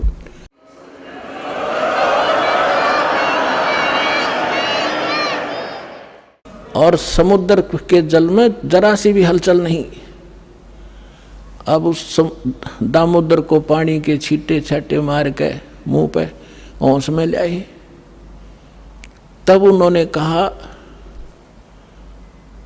कि भाई दामोदर हमसे बड़ी घनी गलती हुई, हमने आपके गुरुदेव की बेइज्जती करी, हम कति नीच प्राणी हैं। और उन्होंने संकल्प कराया था कि यदि आज जान बच गई, हमारे भगवान तो फेल हो लिए, जब आज ये तूफान रुक गया, हमारी जान बच गई, दामोदर हम तेरे साथ चलाएंगे, नाम लेंगे उस परमात्मा का। तब दामोदर को कंधे पर बैठा लिया उन लालाओं ने, हर ने बोले बोलो दामोदर की जय। ने बोला नहीं, जय बोलो जिसने यो काम कराया है, बोलो कबीर परमेश्वर जी की जय हो।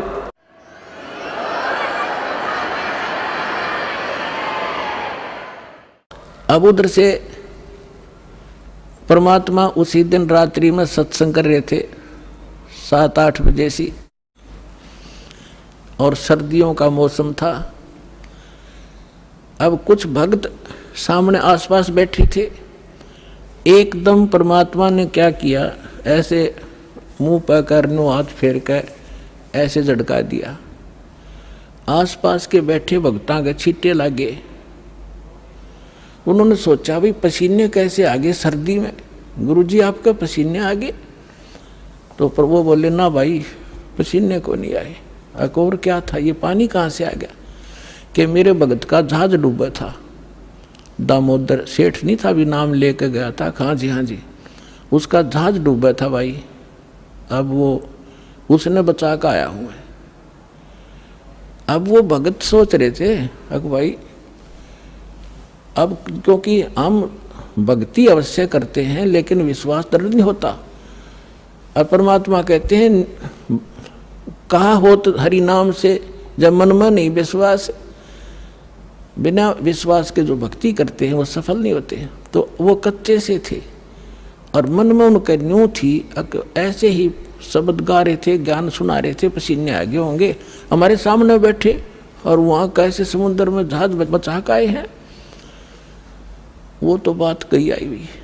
अब वहाँ से जब वो चलकर आए सेठ, 1-2 दिन और लग गया उन्होंने, उस दिन फिर सत्संग हो रहा था।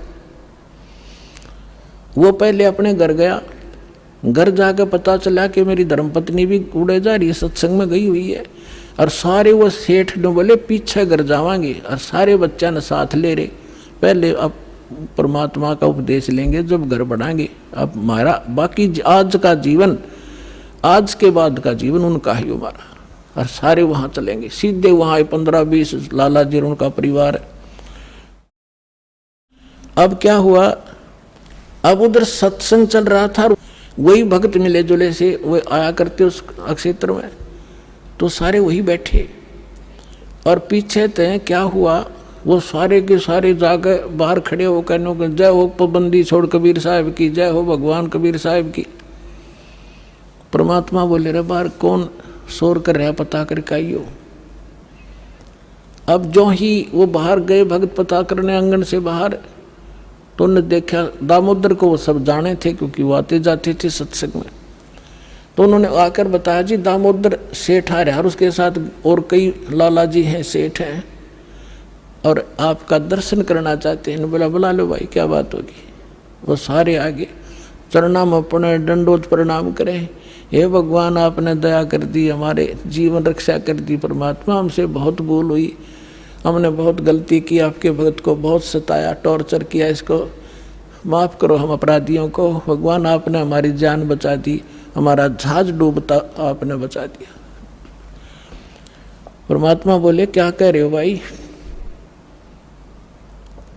और परमात्मा चाहो थे जिनका मन में शंका थी, वो उनका भ्रम निवारण करने के लिए एक सच बताओ, सारी कहानी क्या हुआ था कि भगवान ऐसे ऐसे हो गया था। हमने अपने सारे जंतर मंतर कर लिए थे, कोई राहत नहीं मिली। फिर हमने आपके भगत ने आराध करी थी, इसने आपको पुकारा के मंत्र पढ़ा यू दाने, यू बेहोश हो गया आपको पुकार के। तब कहा बेटा मैं ही वहाँ पहुँचा था और आपकी रक्षा करी थी, और आपका अब सौभाग्य है कि आपको इस संकट आपके लिए वरदान से दोगा कि आपके समझ में आ गई और आप यहाँ आगे दीक्षा लो और अपना कल्याण कराओ। सभी ने नाम लिया, उनका कल्याण हुआ। बोलो सतगुरुदेव।